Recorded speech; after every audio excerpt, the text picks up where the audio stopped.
പരിശുദ്ധ പരമദിവ്യകാരുണ്യത്തിന് ആരാധനയും സ്തുതിയും പുകഴ്ചയും ഉണ്ടായിരിക്കട്ടെ. പരിശുദ്ധ പരമദിവ്യകാരുണ്യത്തിന് ആരാധനയും സ്തുതിയും പുകഴ്ചയും ഉണ്ടായിരിക്കട്ടെ. പരിശുദ്ധ പരമദിവ്യകാരുണ്യത്തിന് ആരാധനയും സ്തുതിയും പുകഴ്ചയും ഉണ്ടായിരിക്കട്ടെ. നമുക്ക് ചേർന്ന് പ്രാർത്ഥിക്കാം. കർത്താവായ ദൈവമേ, അങ്ങയുടെ വിശുദ്ധമായ വലതുകരത്താൽ എന്റെ ഹൃദയത്തെ സ്പർശിക്കണമേ. എന്നെ കുറിച്ചുള്ള ദൈവഹിതം പെട്ടെന്ന് സമയബന്ധിതമായി വെളിപ്പെടുത്തുവാൻ എന്നെ ആധ്യാത്മികമായി വളർത്തണമേ, ഉയർത്തണമേ. ശ്രുതികട്ടെ. ഹല്ലേലൂയ. എൻ്റെ പ്രിയപ്പെട്ടവരെ, ഉടമ്പടിക്ക് 2 ലക്ഷ്യങ്ങളുണ്ട്.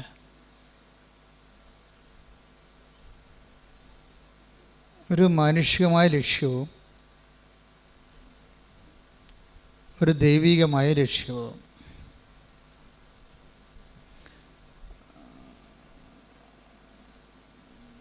ഉടമ്പടി ഒരു ലൈറ്റ് വെയ്റ്റായിട്ട് പെട്ടെന്ന് ഒരു എയർ ലിഫ്റ്റ് വരാനുള്ള പ്രധാനപ്പെട്ട ഒരു ഉപാധി എന്ന് പറയുന്നത്, അതിന് നമ്മൾ സൂത്രം, ടെക്നിക്ക് എന്ന് പറയുന്നത്, ഈ ദൈവ ഇഷ്ടം കൂടുതൽ പ്രാധാന്യം ഉണ്ടാകണം. ഇപ്പോൾ അച്ഛൻ ആദ്യം എന്താ പറഞ്ഞത്? ഉടമ്പടിക്ക് 2 ലക്ഷ്യങ്ങളുണ്ടാകാനുള്ള സാധ്യതയുണ്ട്.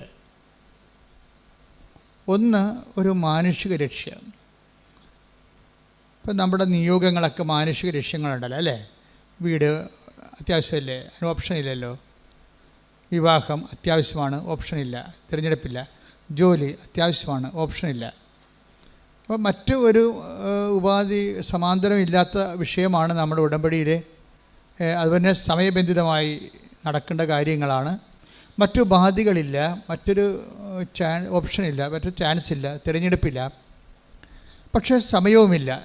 മറ്റൊരു തിരഞ്ഞെടുപ്പുമില്ല, പക്ഷേ സമയവുമില്ല.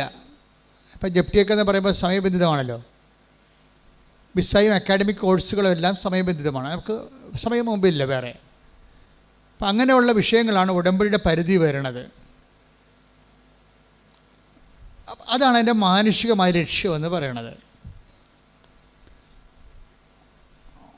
ഇനി ഇതിന് തന്നെ മാനുഷിക ലക്ഷ്യം എന്ന് പറയുന്നത് മാനുഷികമായ നിയോഗങ്ങളാണ് ഉദ്ദേശിക്കുന്നത്. നമ്മൾ വെക്കുന്ന പ്രാർത്ഥന ആവശ്യങ്ങൾ. ഇത് ലിഫ്റ്റ് ചെയ്യാൻ കുറച്ച് സമയമെടുക്കും. ചില വിഷയങ്ങളിൽ നമ്മൾ നിയോഗത്തിൽ വെച്ചാൽ ലിഫ്റ്റ് ചെയ്യാൻ, അത് ദൈവത്തെ കൊണ്ട് അഡ്രസ്സ് ചെയ്യിക്കാൻ ചില നിയോഗങ്ങൾക്ക് കുറേ സമയമെടുക്കും. അതിൻ്റെ കാരണം അതിൽ ദൈവത്തിന് മാർജിനൊന്നും ഇല്ലാത്തത് കൊണ്ടാണ്. വളരെ തന്ത്രപരമായിട്ട് വേണം ഉടമ്പടി ചെയ്യാൻ. അല്ല ഓടി വന്ന് വല്ലതൊക്കെ എഴുതിയിട്ട് കഴിഞ്ഞാൽ യുദാസുവിൻ്റെ പെട്ടി കൊണ്ടുപോയി എഴുതിയിടുന്ന പോലെ ഇരിക്കും. അതിൻ്റെ അകത്ത് ഇത് ഉടമ്പടി വളരെ സത്യസന്ധമായ ഒരു അതിൻ്റെ ഒരു ടെക്നിക്കാലിറ്റീസ് പഠിക്കണം. അതിൻ്റെ അകത്ത് നമ്മൾ ഓരോ നിയോഗം വെക്കുമ്പോൾ അതിൻ്റെ മാർജിൻ എന്താണെന്ന് നോക്കണം. എല്ലാ ബിസിനസ്സിനും അതിൻ്റെ മാർജിനില്ലേ? അല്ലെ പിന്നെ ആരാണ് ബിസിനസ് ചെയ്യാൻ പോണത്? അതുപോലെ തന്നെ ഇതിനും ദൈവമായിട്ടൊരു ബിസിനസ് അല്ലെങ്കിൽ ഇതൊരു ആധ്യാത്മിക വിനിമയമാണല്ലോ. ഈ വിനിമയത്തിൽ മാർജിൻ എന്താണ്? ദൈവത്തിന് അതിൻ്റെ അകത്തുള്ള ലാഭം എന്താണ്? ആ ദൈവത്തിന് അതുകൊണ്ട് എന്താ പ്രയോജനം? അത് വളരെ തന്ത്രപരമായിട്ട് നമ്മൾ ധ്യാനിച്ച് മനസ്സിലാക്കേണ്ടതാണ്. ഈ ദൈവത്തിൻ്റെ പ്രയോജനങ്ങളെ ഇനി മനുഷ്യന്മാരുടെ ആധ്യാത്മിക നിലവാരം അനുസരിച്ചുകൊണ്ട് ഡിസേൺമെൻറ്റ് ചെയ്യാൻ ചിലർക്ക് ഇത്തിരി സമയം മതി, ചിലർക്ക് ഒത്തിരി സമയം വേണം. അതായത് നമ്മളൊരു വിഷയം ഉടമ്പടി വെച്ചു. ആ ഉടമ്പടി വെക്കുന്ന വിഷയം നമുക്ക് പ്രധാനപ്പെട്ടതാണ്. നമുക്കതിന് വേറെ ഒരു ഓപ്ഷൻ അതിനകത്ത് ഇല്ലതാനും. പക്ഷെ അങ്ങനെ വരുമ്പോൾ ഇതിൽ എന്താണ് ദൈവത്തിന് ഇതിൻ്റെ അകത്തുള്ള പ്രയോജനം? അതൊരു പ്രധാനപ്പെട്ട വിഷയമാണ്. ഇതിൻ്റെ അകത്ത് എന്താണ്? അപ്പോൾ എല്ലാത്തിനും നിങ്ങൾ ഒരു ഗ്യാരണ്ടി ചെയ്യേണ്ടത് interest of God in the covenant intentions നിങ്ങൾ ഗ്യാരണ്ടി ചെയ്യണം. ആദ്യം. ഞാൻ എന്തുകൊണ്ട് ഇങ്ങനെ സംസാരിക്കണമെന്ന് ചോദിച്ചു കഴിഞ്ഞാൽ, ലക്ഷക്കണക്കിന് സാക്ഷ്യങ്ങളെ ഞാൻ അനലൈസ് ചെയ്യും. എത്ര വർഷമായി ഉടമ്പടി അമ്മ 2016 തന്നത്. ഈ കൃപാസനം എന്ന് പറഞ്ഞ സംവിധാനം ഉള്ളത് 89 അന്ന് മുതൽ ലക്ഷക്കണക്കിന് മനുഷ്യർ പ്രാർത്ഥിക്കുകയും കൗൺസിൽ ചെയ്യുകയും ഒക്കെ ചെയ്യുമ്പോൾ എനിക്കിതിൻ്റെ ഞാനെല്ലാം നിശ്ചിതമായി നിരീക്ഷിക്കുന്ന ഒരാളാണ്. അപ്പോൾ ഏതാണ് പെട്ടെന്ന് ക്രാക്കാകണത്, പെട്ടെന്ന് ഫയർ ആകണമെന്നൊക്കെ എനിക്ക് ഏറെക്കുറെ ഒരു ഐഡിയ ഉണ്ട്. അതുകൊണ്ടാണ് ഞാൻ നിങ്ങളോട് പറയണത്, ഈ സ്പീഡ് ബൗണ്ട് ആകണമെങ്കിൽ, ഉടമ്പടി സ്പീഡ് ബൗണ്ട് ആകണമെങ്കിൽ അതിൻ്റെ അകത്ത് ആ വിനിമയത്തിലുള്ള ദൈവത്തിൻ്റെ ഇൻട്രസ്റ്റുകൾ അത് നമ്മൾ ഗ്യാരണ്ടി ചെയ്യണം. ദൈവത്തിൻ്റെ താല്പര്യം എന്ന് വെച്ചാൽ ആ ഒരു വിനിമയം നടന്നാൽ, ഇപ്പം നിനക്ക് കുട്ടി ഉണ്ടായി, ദൈവത്തിന് എന്താ പ്രയോജനം? നീ കൊച്ചിനെ മുടത്തി ഞായറാഴ്ച കുർബാനയും മുടക്കി നടക്കും, ദൈവത്തിന് നഷ്ടമാണ് വരാൻ പോണത്. മനസ്സിലല്ലേ? നിനക്കിപ്പോൾ 7 കൊല്ലം, ഇപ്പം കൃപാസനത്തിൻ്റെ ഉടമ്പടിയുടെ വിഷയം എന്താണ്? കൃപാസനത്തിൻ്റെ എത്രയെത്ര പ്രാർത്ഥനകൾക്ക് ശേഷമാണ് ദൈവം ഉടമ്പടി തന്നിരിക്കുന്നത്. ആദ്യം ഇവിടെ ഉണ്ടായിരുന്നത് കടലോര കൺവെൻഷനാണ്. കടലിൽ കൺവെൻഷൻ നടത്തിക്കൊണ്ടിരിക്കുന്നത് 90 വരെ 2000 വരെ കടലിലായിരുന്നു കൺവെൻഷൻ നടത്തിയത്. വള്ളക്കാരെല്ലാം വിളിച്ചുകൂടി, ബോട്ടുകാരെല്ലാം വിളിച്ചുകൂടി, എല്ലാ ബോട്ടിലും ഞാൻ കടലിൽ കൂടി വള്ളത്തെ പോയിട്ട് ഓരോ ബോട്ടിലും കയറി ഇറങ്ങി വെഞ്ചരിക്കുകയും ചെയ്യും. അവിടെയുള്ള കത്തോലിക്കരെ കുമ്പസാരിപ്പിക്കുകയും ചെയ്യും. അതാണ് അന്ന് ഈശോ പറഞ്ഞ കാര്യങ്ങൾ. 2000 ആയപ്പോൾ എൻ്റെ ശുശ്രൂഷ അവിടെ കഴിഞ്ഞു. അപ്പോൾ എന്നോട് പറഞ്ഞ് കടലിൽ നിന്ന് പോരാൻ പറഞ്ഞു. അപ്പോൾ എനിക്ക് ഈ ശുശ്രൂഷ ഇവിടെ സ്ഥലം കാണിച്ചു തന്നു. അപ്പോൾ ഇവിടെ കൊണ്ടുവന്നൊരു കാറ്റാടി കമ്പ് കുഴിച്ചിട്ട് 8 കാറ്റാടി കമ്പ് അവിടെ കുഴിച്ചിട്ട് ഒരു ടർപ്പുള്ളി വലിച്ചിട്ട് തുടങ്ങിയ പരിപാടിയാണിത്. അത് 2000 ഞങ്ങൾ ചെയ്തതെന്ന് വെച്ച് കഴിഞ്ഞാൽ, അന്ന് അമ്മ പറഞ്ഞത് ഒന്നും ചെയ്യേണ്ട, ശുശ്രൂഷ ഒന്നും വേണ്ട, മാക്സിമം ഇരുന്ന് മധ്യസ്ഥ പ്രാർത്ഥന നടത്താൻ പറഞ്ഞു, മാക്സിമം. അപ്പോൾ എന്താ ഞങ്ങളെന്ന് വെച്ച് കഴിഞ്ഞാൽ എല്ലാം ചെയ്യുമ്പോൾ അടിമോസ്റ്റാണ് ചെയ്യണത്. അല്ലാതെ അപ്പോഴുടനെ എനിക്കൊരാളെ ഒപ്പിച്ചു തന്നത്. ഞാൻ ശാന്തംപാറയിൽ ധ്യാനിക്കാൻ ചെന്നപ്പോൾ അവിടെ ഒരു പ്രായമുള്ള ആൾ, അപ്പോൾ ശാന്തംപാറയിൽ ധ്യാനം ഞാൻ എപ്പോഴും ഇടയ്ക്കൊക്കെ പറയണതാണ്, ഇടുക്കിയിൽ 3-5 ദിവസം ധ്യാനമാണ്. അപ്പോൾ വെളുപ്പാങ്കാലത്തൊക്കെ ആൾക്കാർ മലയിറങ്ങി വരുന്നത് എനിക്ക് പുതിയ കാഴ്ചയായിരുന്നു അതൊക്കെ. അപ്പോൾ ഒരു ചേച്ചി അതിനടുത്ത് പറഞ്ഞ്, എൻ്റെ അച്ഛ ഞങ്ങളിവിടുന്ന് കൊത്തിക്കൊണ്ട് പറക്കാനും പറ്റത്തില്ല, തിന്നാനും പറ്റാത്തൊരവസ്ഥയിലാണ് കിടക്കുന്നത്. എൻ്റെ ഭർത്താവ് മരിച്ചുപോയി, ഞാനും എൻ്റെ 3 പെൺകുഞ്ഞുങ്ങളും ഉണ്ട്. ഞങ്ങൾ മലമുകളിലാണ് വീട്, ഞങ്ങൾക്ക് അവിടെ വെള്ളം ഇപ്പം കിട്ടണില്ല. അതൊരു ഡിസംബർ ആകുമ്പോൾ വെള്ളം പറ്റും, പിന്നെ മാർച്ച്, ജനുവരി, ഫെബ്രുവരി, മാർച്ച്, ഏപ്രിൽ ആകുമ്പോൾ ഈ 4 മാസം മഴ പെയ്യണവരെ, ജൂണിൽ മഴ പെയ്യണവരെ 5 മാസത്തോളം ഇവർക്ക് ഇറങ്ങി വരണം. 200-250 മീറ്റർ മല ഇറങ്ങി വരണം. അത് അടുത്ത താഴെ അവരുടെ വീടിൻ്റെ 250 ആ മലയുടെ താഴെ ഒരു വീട്ടിൽ വെള്ളമുണ്ട്. അപ്പോൾ ഈ വെള്ളം കോരിക്കൊണ്ട് പിന്നെ മുകളിലോട്ട് കയറണം. പെൺപിള്ളേരാണെങ്കിലൊക്കെ ഒരു 10-16 വയസ്സിന് മുകളിലുള്ള ആൾക്കാരാണ് എല്ലാവരും. അപ്പോൾ വൈകുന്നേരം ആകുമ്പോൾ പെൺപിള്ളേരെ ഇങ്ങനെ ഇടാൻ പറ്റത്തില്ല വെള്ളം കോരാൻ വേണ്ടി. അതുകൊണ്ട് ചേച്ചി തന്നെ പോകണം. ചേച്ചി ഒരു നടുവൊടിഞ്ഞ് വെള്ളം കോരി ഒരേ മനുഷ്യൻ്റെ ജീവിതത്തിൻ്റെ അവസ്ഥകളെ. അപ്പോൾ എന്നിട്ട് പറഞ്ഞ് എന്ത് ചെയ്ത് ആൾക്കാരിപ്പോൾ ഞങ്ങളുടെ കിണറ്റിൽ വെള്ളമില്ല എന്നുള്ളത് എല്ലാവർക്കും അറിയാം. അത് കാരണം ഇത് വിറ്റ് പോകാമെന്ന് പറഞ്ഞാൽ ആരും ഇത് വാങ്ങിക്കത്തില്ല. ഇവിടെ താമസിക്കാമെന്ന് വിചാരിച്ചാൽ ഈ പെൺപിള്ളേരെ കെട്ടാൻ ആരും വരത്തുമില്ല. അത് നിസ്സാര കാര്യമല്ല. നിങ്ങൾക്ക് കേട്ടിട്ടൊന്നും തോന്നണില്ലല്ലേ? എനിക്ക് അന്ന് ശരിക്കും ഫീൽ ചെയ്തായിരുന്നു. എൻ്റെ ഒരു വിജയം തന്നെ കർത്താവ്, എൻ്റെ നമ്മുടെ ശുശ്രൂഷയുടെ ഒരു വിജയം തന്നെ ആൾക്കാരുടെ വിഷയം കേൾക്കുമ്പോൾ നമുക്കും സങ്കടം വരും. അതാണ് വിഷയം. എന്ത് പറഞ്ഞാലും എനിക്കെൻ്റെ ഗ്രാവിറ്റി പെട്ടെന്ന് പിടികിട്ടും. അവരെന്തുമാത്രം അതിൻ്റെ അകത്ത് വിഷമിക്കുന്നുണ്ടെന്ന് എനിക്ക് മനസ്സിലാകും. ഞാൻ അപ്പം തന്നെ ഈ എന്തെല്ലാം മാർഗം ദൈവത്തിരുസന്നിധിയിൽ ഈ വ്യക്തിയുടെ കണ്ണീർ തുടക്കാൻ ചെയ്യാൻ പറ്റും, അതൊക്കെ ചെയ്യാനും ദൈവത്തിരുസന്നിധി നിൽക്കും. മറ്റുള്ളവരുടെ എപ്പോഴും വിഷയം എന്താ വെച്ചാൽ, ഈ ഉടമ്പടിയൊക്കെ പെട്ടെന്ന് ഫയറാകാൻ എല്ലാം നല്ലത് വേറെ ഒരാളെ ദൈവത്തിന് മാത്രം കക്ഷി ചേർക്കരുത്. അതിൻ്റെ അകത്ത് വേറെ ഒരാളെ കൂടി, വേറെ കുറേ ആൾക്കാരെ കൂടി അതിൻ്റെ അകത്ത് കക്ഷി ചേർക്കണം. അപ്പോഴാണ് ഈ ഉടമ്പടി ലിഫ്റ്റാകണത്. എന്ന് വെച്ച് കഴിഞ്ഞാൽ നമുക്ക് ഒറ്റയ്ക്ക് എൻ്റെ പിതാവേ എന്ന് പ്രാർത്ഥിക്കാൻ പറ്റത്തില്ലല്ലോ. സ്വർഗസ്ഥനായ പിതാവേ, സ്വർഗസ്ഥനായ, അതാണ് പ്രശ്നം. അപ്പം മറ്റുള്ളവരെ കൂടി കക്ഷി ചേർക്കാതെ ഈ പ്രാർത്ഥന ലിഫ്റ്റ് ആകത്തില്ല. എന്നെ അനുഗമിക്കാൻ ആഗ്രഹിക്കുന്നവൻ ടേക്ക് ദ ബെഡ് ഓഫ് ശ്രുതിക്കട്ടെ. ഹല്ലേലൂയ. ലൂക്കാ 9:23. ലൂക്കാ 9:23. ആരെങ്കിലും ആരെങ്കിലും എന്നെ അനുഗമിക്കാൻ ആഗ്രഹിക്കുന്നെങ്കിൽ അവൻ തന്നെ തന്നെ പരിത്യജിച്ച് അനുദിനം തന്റെ കുരിശുമെടുത്തുകൊണ്ട് എന്നെ അനുഗമിക്കട്ടെ. അപ്പൊ ഇതിനകത്ത് വിഷയം എന്ന് വെച്ചാൽ ക്രിസ്തുവിനെ ഒരു വിഷയത്തിൽ കക്ഷി ചേർക്കണമെന്ന് വിചാരിച്ചോ? നമ്മുടെ വണ്ടിയുടെ മുമ്പിൽ ആ വണ്ടി പുള്ളി ചെയ്യണമെന്നുണ്ടെങ്കിൽ നമ്മുടെ വിഷയത്തിൽ ക്രിസ്തുവിനെ കക്ഷി ചേർക്കണം. അപ്പം ക്രിസ്തുവിനെ കക്ഷി ചേർക്കണമെങ്കിൽ ആദ്യം ഒന്ന് യേശു ക്രിസ്തു ആണെന്ന് അറിയണം. ഈ ക്രിസ്തു എന്ന് പറഞ്ഞ ഈ യാഥാർത്ഥ്യത്തിന് വേണ്ടി ജീവിക്കാനും മരിക്കാനും തയ്യാറായ കമാൻഡോ ഓപ്പറേഷനാണ് നടക്കുന്നത്. അതിനുള്ള കമാൻഡോസിനെ തിരഞ്ഞെടുക്കുകയാണ്. അതിൻ്റെ അകത്ത് ഒന്നാമനാണ് ഈ പത്രോസ്. പത്രോസിനോട് ചോദിക്കും, who do you say that I am? ഞാൻ ആരാണെന്നാണ് നിങ്ങൾ പറയുന്നത്? നിങ്ങൾക്കറിയണമല്ലോ ഇയാൾ ആരാണെന്ന്. മറ്റുള്ളവരെന്ത് പറയണമെന്ന് പ്രശ്നമല്ല, മറ്റുള്ളവർ അങ്ങനെ പറയലും പറയും.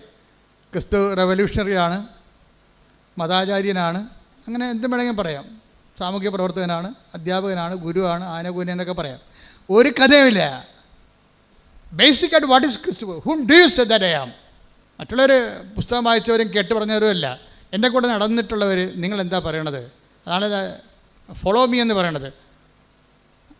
അത് എന്നെ അനുഗമിക്കാൻ ആഗ്രഹിക്കുന്ന ഒരാളല്ല നിങ്ങൾ. അപ്പം നിങ്ങൾ എന്നെ അനുഗമിക്കുന്ന നിങ്ങൾ എന്താണ് പറയണത്? അപ്പോൾ പത്രോസ് പറയണത്, പത്രോസിനത് വെളിപാടായിട്ടാണ് കിട്ടണത്. എന്താ പറയണത്? പത്രോസ് ശരിക്കും പറഞ്ഞാൽ കുറച്ച് കാര്യങ്ങൾ അറിയാം, കുറച്ച് കാര്യങ്ങൾ അറിയത്തില്ല. ക്രിസ്തു സംഭവങ്ങളിൽ എപ്പോഴും വരണ വിഷയം, എപ്പോഴും നിങ്ങൾ ക്രിസ്തുവിനെ എന്നെ മുഴുവനായി നമുക്ക് കുറച്ച് കാര്യങ്ങൾ ക്രിസ്തുവിനെ അറിയാം, പക്ഷെ കുറച്ച് കാര്യങ്ങൾ അറിയത്തില്ല. അതുകൊണ്ട് തന്നെയാണ് ക്രിസ്തു എപ്പോഴും ഒരു പഠന വിഷയമായി, അന്വേഷണ വിഷയമായി മാറണത്. പത്രോസ് എന്താ പറയണത്? നീ ക്രിസ്തുവാണ് എന്ന് എനിക്ക് ആന്തരികമായ ബോധ്യമുണ്ട്. എന്നുവെച്ചാൽ എൻ്റെയും ലോകത്തിൻ്റെയും പാപത്തിന് പരിഹാരമാകാൻ വേണ്ടി ദൈവത്താൽ നിശ്ചയിക്കപ്പെട്ട് മുദ്ര വെച്ച് അംഗീകാര മുദ്രയുള്ള ബലിവസ്തുവാണ് നീ. ദൈവത്തിൻ്റെ കുഞ്ഞാടാണ്, അതിൻ്റെ അകത്ത് എല്ലാം ഉണ്ട്. പക്ഷെ മനുഷ്യൻ ചെയ്ത പാപത്തിന് പരിഹാരം ചെയ്യാൻ മനുഷ്യന് പറ്റത്തില്ലല്ലോ. കാര്യം ദൈവത്തോടല്ലേ ചെയ്തത്. ക്രിസ്തുവിൻ്റെ മനുഷ്യാവതാരത്തിൻ്റെ രഹസ്യം എന്താണ്? ക്രിസ്തു എന്തുകൊണ്ട് മനുഷ്യരാകേണ്ട അവസ്ഥ വന്നു? കാര്യം മനുഷ്യനോട് ചെയ്ത പാപത്താണ് നമുക്ക് പരിഹരിക്കാം. ഇപ്പോൾ കോടതിയൊക്കെ പരിഹരിച്ചില്ലേ? വണ്ടി ഇടിച്ച് മരിച്ചു കഴിഞ്ഞാൽ ശരി, അവന് എത്ര വയസ്സുണ്ട്, അവൻ്റെ പ്രൊഫഷൻ എന്താണ്, അവന് എത്ര മക്കളുണ്ട്, അവൻ്റെ പ്രായം എന്താണെന്നൊക്കെ നോക്കിയിട്ട് ജഡ്ജി പറയും ശരി എന്നാൽ 5 ലക്ഷം രൂപ കൊടുക്കുക, അല്ലെങ്കിൽ 50 ലക്ഷം രൂപ കൊടുക്കാൻ പറയും. മനുഷ്യനോട് ചെയ്ത അപരാധത്തിന് കോടതി പരിഹാരമുണ്ട്. പക്ഷേ ഇത് പരിഹാരം അതല്ല. ദൈവം തന്ന കൽപ്പനകൾക്ക് എതിരെ ഒരാൾ പ്രവർത്തിച്ചാൽ അത് ദൈവത്തോട് തന്നെ ചെയ്യണതാണ്. മനുഷ്യൻ ദൈവത്തിൻ്റെ കൽപ്പനകൾ നിരാകരിച്ചു കഴിഞ്ഞാൽ പിന്നെ ദൈവത്തോട് ചെയ്ത തെറ്റാവും. അപ്പോൾ മനുഷ്യനത് പരിഹരിക്കാൻ പറ്റത്തില്ല. മനുഷ്യന് പരിഹരിക്കാൻ പറ്റാ പിന്നെ ആരെങ്കിലും ഇത് പരിഹരിക്കണമല്ലോ. അതിനാണ് പരിഹാരമായിട്ടാണ് ക്രിസ്തു വരണത്. ആര്? ദൈവം തന്നെ മനുഷ്യപ്രകൃതി സ്വീകരിച്ചുകൊണ്ട് അവൻ ആകൃതിയിൽ മനുഷ്യനെപ്പോലെയായി ദൈവത്തോടുള്ള സമാനത മുറുകെ പിടിക്കേണ്ട കാര്യമില്ലാതെ അവൻ മനുഷ്യനായി മരണത്തോളവും കുരിശ് മരണത്തോളവും തന്നെ താഴ്ത്തി കുരിശ് മരണത്തോളം പരിഹാരമായി. അപ്പോൾ മനുഷ്യൻ ചെയ്ത പാപത്തിന് ദൈവം തന്നെ മനുഷ്യപ്രതി പരിഹാരം ചെയ്ത റിട്ടാലിയേഷനായി അവിടെ വെച്ച്. ഇനി ക്രിസ്തു എനിക്ക് വേണ്ടി കൂടിയാണ് പരിഹാരം ചെയ്തതെന്ന് ഞാൻ വിശ്വസിക്കുമ്പോഴാണ്, അതാണ് വിശ്വാസം എന്ന് പറയണത്. അല്ല എന്തെങ്കിലും വിശ്വാസമല്ല. അമേരിക്ക അവിടെ ഉണ്ടെങ്കിലും നിങ്ങൾ വിശ്വസിച്ചാലും ഇല്ലെങ്കിൽ നിങ്ങൾ കണ്ടിട്ടില്ലെങ്കിൽ നിങ്ങൾ വിശ്വസിക്കുന്നുണ്ട് അമേരിക്ക അവിടെ ഉണ്ടെന്ന്. അതുപോലെയുള്ള ക്രിസ്തുവിനെ ഞാൻ കണ്ടിട്ടില്ല എന്നെങ്കിലും ഞാൻ വിശ്വസിക്കുന്നു. ആ ഒരു വിശ്വാസം അല്ല നമ്മുടെ വിശ്വാസം എന്ന് പറയുന്നത്. നമ്മുടെ വിശ്വാസം എന്ന് പറയുന്നത് എന്താണ്? ക്രിസ്തു എനിക്ക് പകരക്കാരനായി പരിഹാരം ചെയ്തു. അവൻ്റെ പരിഹാരത്തെ ഞാൻ വിശ്വസിക്കുന്നു. അവൻ്റെ ആ പരിഹാരത്തിൽ ഞാൻ വിശ്വസിച്ച് കഴിഞ്ഞാൽ എൻ്റെ പാപങ്ങൾ ആ വിശ്വാസം കൊണ്ട് തന്നെ പരിഹരിക്കപ്പെടുന്നു. കൈയടിക്കട്ടെ, ശ്രദ്ധിക്കട്ടെ. വിശ്വസിച്ച് രക്ഷപ്പെടാനുള്ള ആഴമായിട്ടുള്ള ബോധ്യങ്ങൾ ഈ ആരാധനയിലൂടെ ഞങ്ങൾക്ക് നൽകണമേ. ഹല്ലേലൂയ.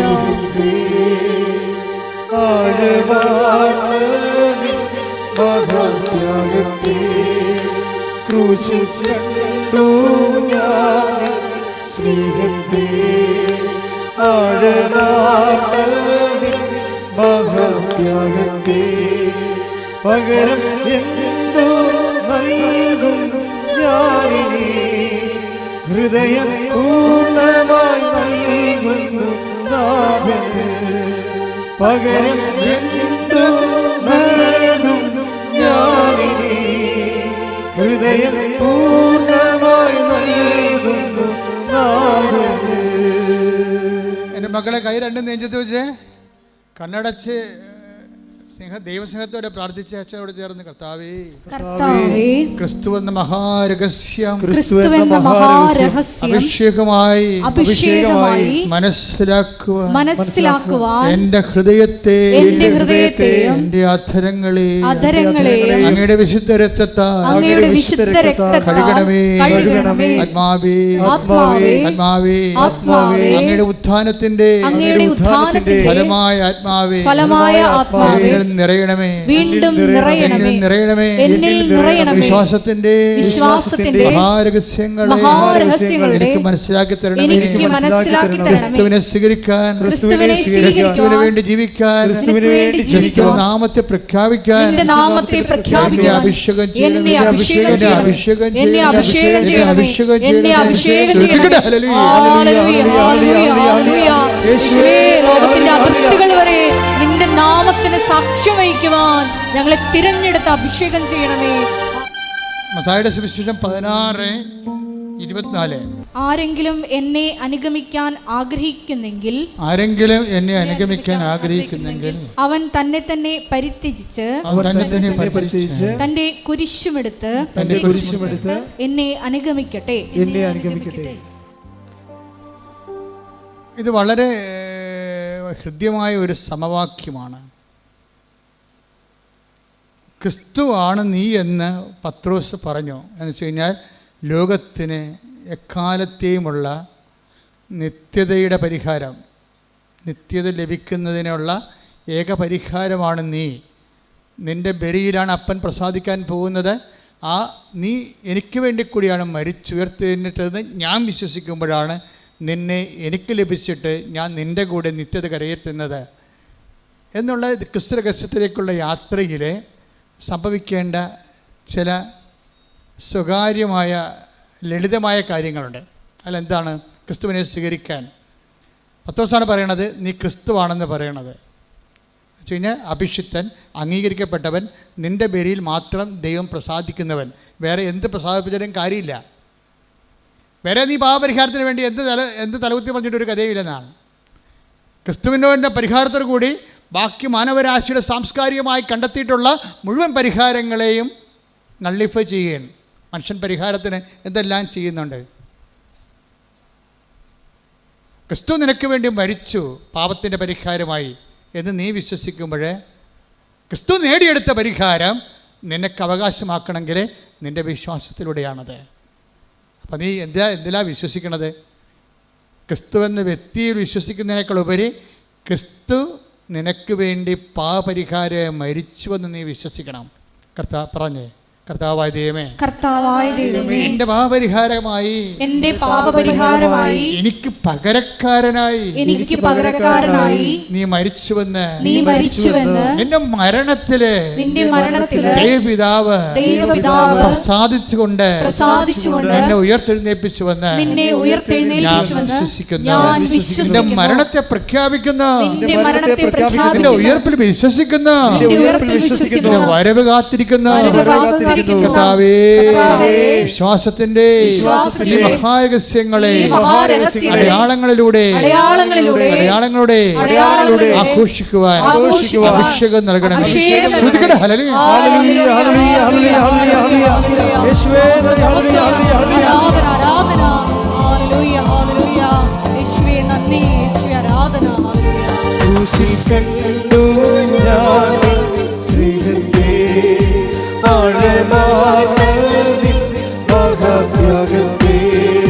ക്രൂശിൽ കണ്ടു ഞാൻ സ്നേഹത്തെ, ആഴമാർന്നതിൻ മഹാത്യാഗത്തെ. പകരം നിന്നു നൽകും ഞാനേ, ഹൃദയം പൂർണ്ണമായി നൽകുന്നു നാഥന്. പകരം നിന്നു നൽകും ഞാനേ, ഹൃദയം പൂർണ്ണമായി നൽകുന്നു നാഥന്.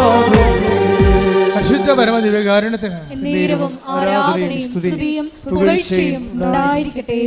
ഉടമ്പടി അടയാളങ്ങളുടെ ക്രിസ്തു രഹസ്യത്തിൻ്റെ അടയാളങ്ങളുടെ ആഘോഷമാണ് ഉടമ്പടി. ഇപ്പം ക്രിസ്തു രഹസ്യ ഉടമ്പടിയിൽ എന്താ സംഭവിച്ചിരിക്കുന്നത്? ക്രിസ്തു രഹസ്യമാണ് ആഘോഷിക്കപ്പെടുന്നത് അടയാളങ്ങളിലൂടെ. എന്താണ്? ക്രിസ്തു എനിക്ക് വേണ്ടി മരിച്ചു, എൻ്റെ വിടുതലിൻ്റെ വില കൊടുത്തു, എൻ്റെ വിടുതലിൻ്റെ വില കൊടുത്തു. ആ നിൻ്റെ വിടുതലിൻ്റെ വില കൊടുത്തുകൊണ്ട് നിനക്ക് മരണമില്ലെന്ന് അവൻ വിശ്വസിക്കുന്നവൻ നിത്യമായി ജീവിക്കുമെന്ന് ഈശോ വാഗ്ദാനം നൽകിയിട്ടുണ്ടെങ്കിൽ, അവൻ്റെ ഉയർപ്പിലൂടെ ആ വാഗ്ദാനത്തെ അവൻ സാധൂകരിക്കുന്നുണ്ടെങ്കിൽ, അത് നിനക്ക് നാളെ അവകാശമാകാൻ പോകുമ്പോഴേ നിനക്ക് ഒരു ആധികാരികതയുണ്ട്. എന്താണ്? ക്രിസ്തു എനിക്ക് വേണ്ടി മരിക്കാൻ വേണ്ടി മാത്രം ഞാൻ ദൈവത്തിൻ്റെ തിരുസന്നിധിയിൽ വിലയുള്ളവനാണ്. കൈയടിച്ച് സ്തുതിക്കട്ടെ. ഹല്ലേലൂയ. ഹല്ലേലൂയ, ഹല്ലേലൂയ, ഹല്ലേലൂയ, ഹല്ലേലൂയ. ആരാധന, ആരാധന, ആരാധന, ആരാധന. പരിശുദ്ധ പരമദിവ്യകാരുണ്യത്തിന് എന്നേരവും ആരാധനയും സ്തുതിയും പുകഴ്ചയും ഉണ്ടായിരിക്കട്ടെ. നിങ്ങൾ ഇതിൻ്റെ തിയററ്റിക്കൽ സൈഡ് പഠിക്കാതെ ഉടമ്പടി ക്രാക്കാക്കാൻ ബുദ്ധിമുട്ടാണ്. മേജർ മിറക്കിൾ സംഭവിക്കത്തില്ല.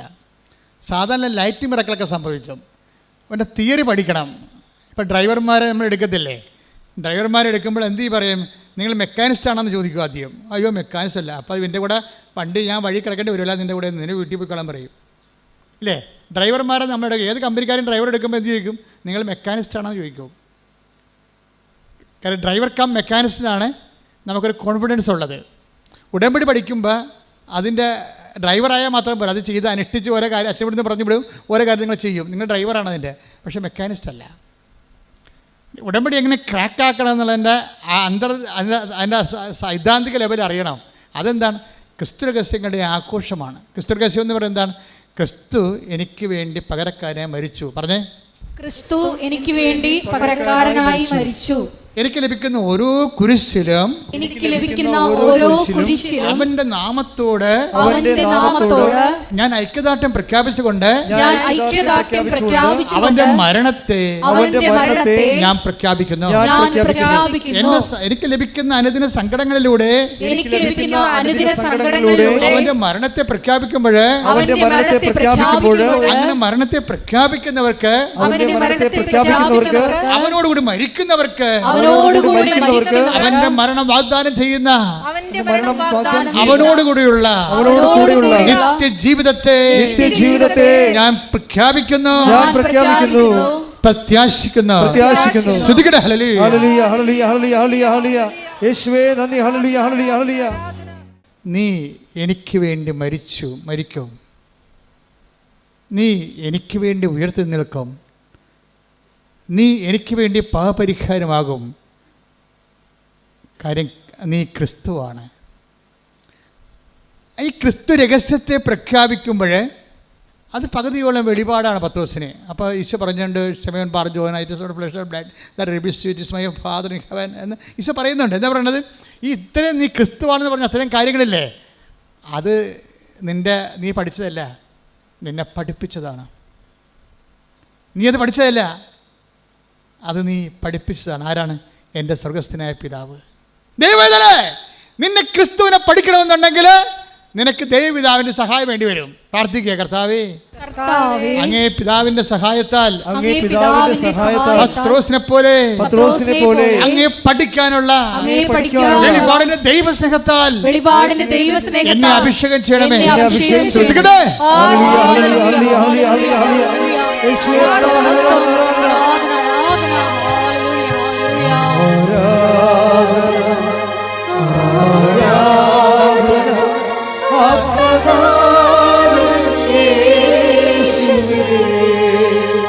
പത്രോസ് അതിൻ്റെ ക്രിസ്തു മഹാരഹസ്യത്തിൻ്റെ വാതിക്കലെത്തി അങ്കണത്തിലേക്ക് പ്രവേശിച്ചു എന്ന് ഈശോയ്ക്ക് മനസ്സിലായി. അപ്പോൾ പത്രോസ് പറയും, it is a flesh and blood that reveals you. ഇത് നിൻ്റെ മാംസവും രക്തവുമല്ല, നിൻ്റെ അറിവല്ല. ഈ അപ്പ നിന്നോട് പറഞ്ഞിട്ടുണ്ട് എന്നെക്കുറിച്ച്. Though now you got the pass, നിനക്ക് പ്രവേശന അനുമതി ലഭിച്ചു. അപ്പോൾ ഇത് ഭയങ്കര സംഭവം. ക്രിസ്തു ഉടനെ പത്രോസിനെ മനസ്സിലാക്കി. എന്താ പറഞ്ഞത്? ഇത് നിനക്ക് ഇതിൻ്റെ കഴിവില്ലെന്ന് എനിക്കറിയാം, നീ അത്രയും പഠിച്ചിട്ടില്ല എൻ്റെ രഹസ്യം. പക്ഷെ അപ്പ നിനക്ക് ക്രിസ്തു രഹസ്യത്തിൻ്റെ ഒരു സൗധങ്ങളിലേക്ക് പ്രവേശിക്കാൻ വേണ്ടി അപ്പ നിനക്ക് പ്രവേശന പാസ് തന്നിട്ടുണ്ട്. Now I know it. ഇപ്പം എനിക്ക് മനസ്സിലായി. ഇനി എനിക്ക് നിന്നോട് കുറച്ച് കാര്യം പറയാനുണ്ട്. നിന്നോടും നിന്നെപ്പോലെ കമാൻഡോയാകാൻ വേണ്ടി ദൈവം വിളിച്ചവരോടെല്ലാം പറയാം. നീ എന്നെയാണ് അനുഗമിക്കാൻ ആഗ്രഹിക്കുന്നുണ്ടെങ്കിൽ എന്ത് ചെയ്യണം? ഫസ്റ്റ് ടൈം എന്ത് ചെയ്യണം? സ്വയം പരിത്യജിക്കണം. നിൻ്റെ വിഷയങ്ങളെല്ലാം എങ്ങനെയാണ് പെട്ടെന്ന് ഉടമ്പടി ക്രാക്കാകണം നിങ്ങളോട് പറയണേ. ഞാൻ ക്രിസ്തു രഹസ്യത്തെ താത്വികമായിട്ടും സൈദ്ധാന്തികമായിട്ടും സൂക്ഷ്മതയോടെ പരിശോധിച്ചിട്ട് നിങ്ങൾ ഇംപ്ലിമെൻറ്റ് ചെയ്യണം. എന്താണ് ഇതിൻ്റെ അകത്ത്? സ്വയം കണ്ടൻറ്റുകൾ ഉണ്ടാവും എപ്പോഴും. സ്വയം എന്ന് തന്നെ ഈ സ്വയം എന്ന് പറയുമ്പോൾ എല്ലാ ഇൻറ്റൻഷനിലുള്ള സ്വയം നീ നോക്കിയെടുക്കണം. അതിനകത്ത് ക്രിസ്തുവിനെ കക്ഷിയാക്കണമെങ്കിൽ എന്താ മാർഗം? ഇത് എയർലിഫ്റ്റ് ചെയ്യണ്ടേ നിൻ്റെ നിയോഗങ്ങൾ? അതിന് ക്രിസ്തു കക്ഷിയാകണ്ടേ? അതിനകത്ത് സ്വയം ഉണ്ടാകുന്ന നോക്കിയെടുക്കണം. ഇപ്പോൾ ഉദാഹരണം, നിനക്ക് കുട്ടിയെ വേണം, നിനക്ക് കുട്ടിയില്ല. കാര്യം 23 വർഷമാണ് ഇട്ട് മക്കളില്ലാത്തവരെ ഈ ആൾക്കാരെ ഒറ്റ ഉടമ്പടി കൊണ്ട് 90 ദിവസത്തിനുള്ള ഒരു പ്രഗ്നൻ്റ് ആയിട്ടുണ്ട്. അങ്ങനെ പല കേസുകളുണ്ട്. ഇത് തന്നെയാണ് എല്ലാ കേസിൻ്റെ അവസ്ഥ. ലോകം കൈവിട്ട് ലോകത്ത് ജീവിച്ചിട്ട് വ്യത്യസ്തങ്ങളായ പ്രാർത്ഥനാ രീതികൾ നീ അവലംബിച്ചിട്ട് അവിടെ ആൻസർ കിട്ടാത്ത കാര്യം ഉടമ്പടി ആൻസർ ഉണ്ടെന്ന് വെച്ചാൽ അതിൻ്റെ പ്രൂഫ് നിങ്ങൾക്ക് നോക്കിയാൽ മതി. ഓരോ ഉടമ്പടി സാക്ഷ്യത്തിൽ നോക്കിയാൽ മനസ്സിലാവും.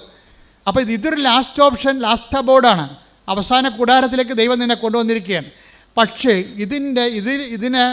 ഈ കൂടാരത്തേക്ക് വരുമ്പോൾ നീ ഇതിനെ ഈസിയായിട്ട് കണ്ടാൽ നീ ഒരു പൊട്ടൻ ക്രിസ്ത്യാനിയായിട്ട് മാറുക. എന്ന് വെച്ച് കഴിഞ്ഞാൽ ഇതിനെക്കുറിച്ച് കഥ അറിയാൻ പറ്റാതെ ആരാണ്ടൊക്കെ പറഞ്ഞ പോലെ എന്തൊക്കെ കാണിച്ചു വെച്ചിട്ട് പോകും. ഇത് വർക്കൗട്ട് ചെയ്ത് കറക്റ്റ് ചെയ്യത്തില്ല. ഇതിൻ്റെ രഹസ്യം മനസ്സിലാക്കിയിട്ട് നീ എന്താ ചെയ്യേണ്ടത്?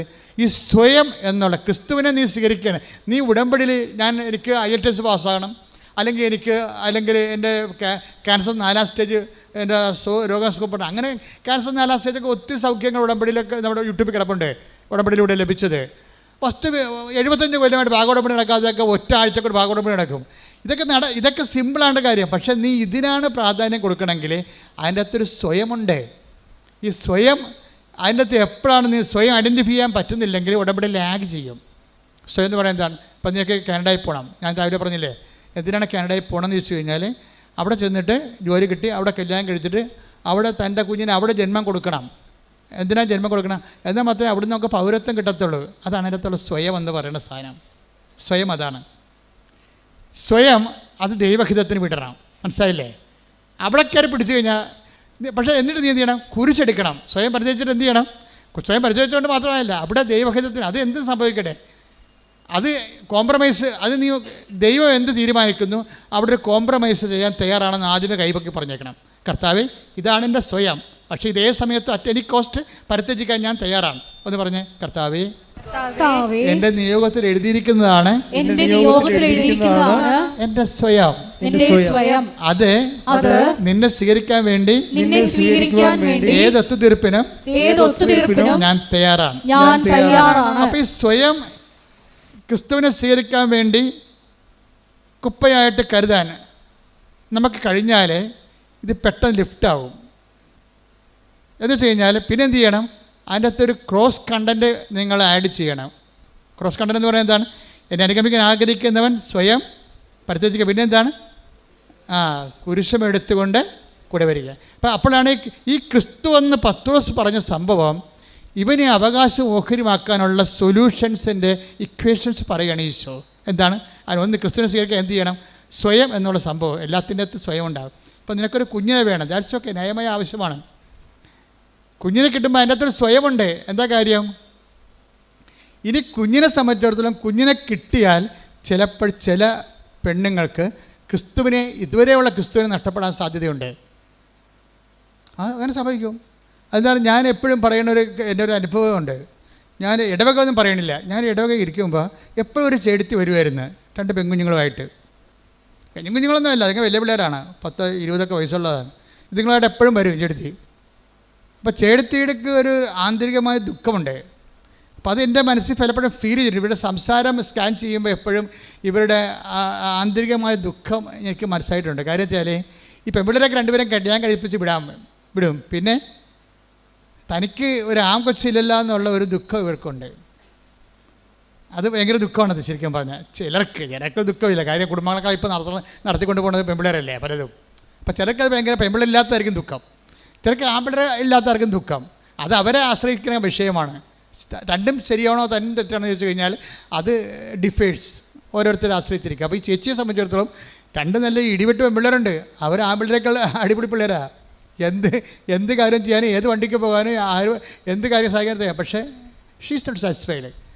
എന്താണെന്ന് വെച്ചാൽ അവർക്ക് സങ്കടമുള്ളതെന്ന് വെച്ച് കഴിഞ്ഞാൽ അവർക്കൊരു ആൺകുഞ്ഞ് ഉണ്ടായിരുന്നതാണ് പണ്ട്. ഇത് കുറേ നാളായിട്ട് കുഞ്ഞുങ്ങളില്ലായിരുന്നിട്ട് ഈ പെൺകുഞ്ഞുങ്ങൾ ജനിക്കണ മുമ്പ് അവർക്ക് ആൺകുഞ്ഞ് ജനിച്ചതാണ്. നല്ല മുഴുമുടക്കനായ നല്ല വെണ്ണപ്പരുവത്തിൻ്റെ കൊച്ചാണ് ജനിച്ചത്. പക്ഷേ എന്നാ പറ്റിയിരിക്കണമെന്ന് വെച്ച് കഴിഞ്ഞാൽ അതോടുകൂടി ഇവരുടെ കാര്യത്തിലൊരു തീരുമാനം ഉണ്ടാവും. ഇവർ ദൈവത്തിൻ്റെ കാര്യം പിടിച്ച് ഈ കൊച്ചിനെ സംഘടിപ്പിച്ചെടുത്ത് പിന്നെ ഒരു കാര്യമുണ്ട്. പിന്നെ എന്താണ്, ആ കൊച്ചിന് വീട്ടിൽ ആരെക്കൊണ്ടും കൈ തുടിക്കത്തില്ല. അപ്പോൾ അവിടെ ലക്ഷണം മാറി. അതാണ് സ്വയം എന്ന് പറയണത്. ഈ കരഞ്ഞ കൂവിയൊക്കെ ഇവിടെ കൂടെ നടക്കുമ്പോൾ ഞാൻ മൈൻഡ് ചെയ്യാത്തത് എന്താണ്, ഈ പിശാചിനെ എനിക്കറിയാം. അതുകൊണ്ടാണ് ചില ആൾക്കാർക്ക് എന്തൊക്കെ പറഞ്ഞാലും ഞാൻ എന്തൊരു നിലവിളിച്ചാലും നിങ്ങളവർക്ക് ജോസഫ് ചെന്നാൽ മൈൻഡ് ചെയ്യാത്തത്. ഞാൻ എനിക്കറിയാം സാധനത്തിന്. കാര്യം ഇതോടുകൂടി ഇവളുടെ കാര്യം തീരുമാനമാകാൻ പോകും, ഇവിടെ ദൈവത്തിൽ നിന്ന് പോകാൻ പോകുകയാണ്. നമ്മളെപ്പോഴും പറയുന്നത് ദൈവത്തിൻ്റെ content, the content of the cross, അതെപ്പോഴും ഗ്യാരണ്ടി ചെയ്യണം നിങ്ങളുടെ നിയോഗത്തിൽ. 21 ലക്ഷം മനുഷ്യരുടെ കൗൺസിലിങ് കഴിഞ്ഞ 38 കൊല്ലമായിട്ട് ചെയ്തിട്ടാണ് ഈ കാര്യം പറയണത്. നിങ്ങളുടെ കണ്ടൻറ്റ് വൈസ് ഇപ്പോൾ ഇവർക്ക് ഈ ചേച്ചിക്ക് എന്താ സംഭവിച്ചിരിക്കണേ, ഈ ചേച്ചിക്ക് സംഭവിച്ചിരിക്കണേ ഇതാണ്. ഇവർ ഒരായുണ്ട് വീട്ടിൽ, കുഞ്ഞിന് ഈ 2 പെൺകുഞ്ഞുങ്ങൾ ജനിക്കണ മുമ്പ് ജനിച്ച കൊച്ചാണേ, ആൺകുച്ച്. ഈ വീട്ടിൽ ഒരു ആയുണ്ട്.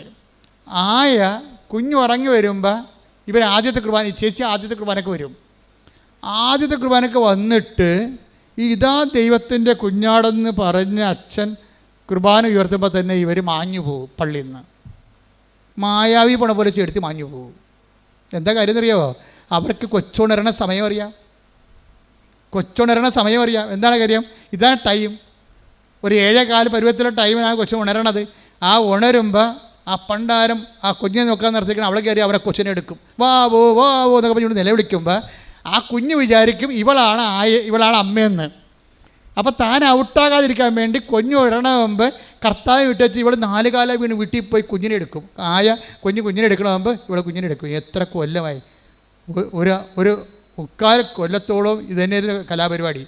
കുഞ്ഞിനെ പറ്റി ബാക്കി ആർക്ക്, അവളുടെ ഭർത്താവിന് വരെ അവിടുത്തെ വേലക്കാരത്തി ഭക്ഷണം കൊടുത്ത് അവൾക്കൊരു പ്രശ്നമില്ല, പക്ഷേ കുഞ്ഞിനെ കൊണ്ട് ഭക്ഷണം എടുപ്പിക്കത്തില്ല. ഇതാണ് സ്വയം എന്ന് പറഞ്ഞ സാധനം.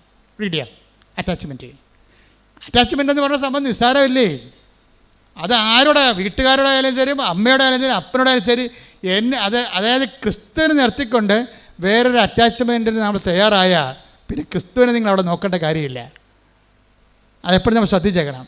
ഇത് വളരെ വളരെ ബുദ്ധിപൂർവ്വം അവധാനതയോടുകൂടി ശാസ്ത്രീയമായി ആധ്യാത്മിക ശാസ്ത്രമനുസരിച്ച് സൂക്ഷ്മതയോടെ പഠിച്ച് കൈകാര്യം ചെയ്യേണ്ട വിഷയമാണ്. എന്താ സമയം അത് ഈ എല്ലാ വിഷയവും അങ്ങനെ വരും.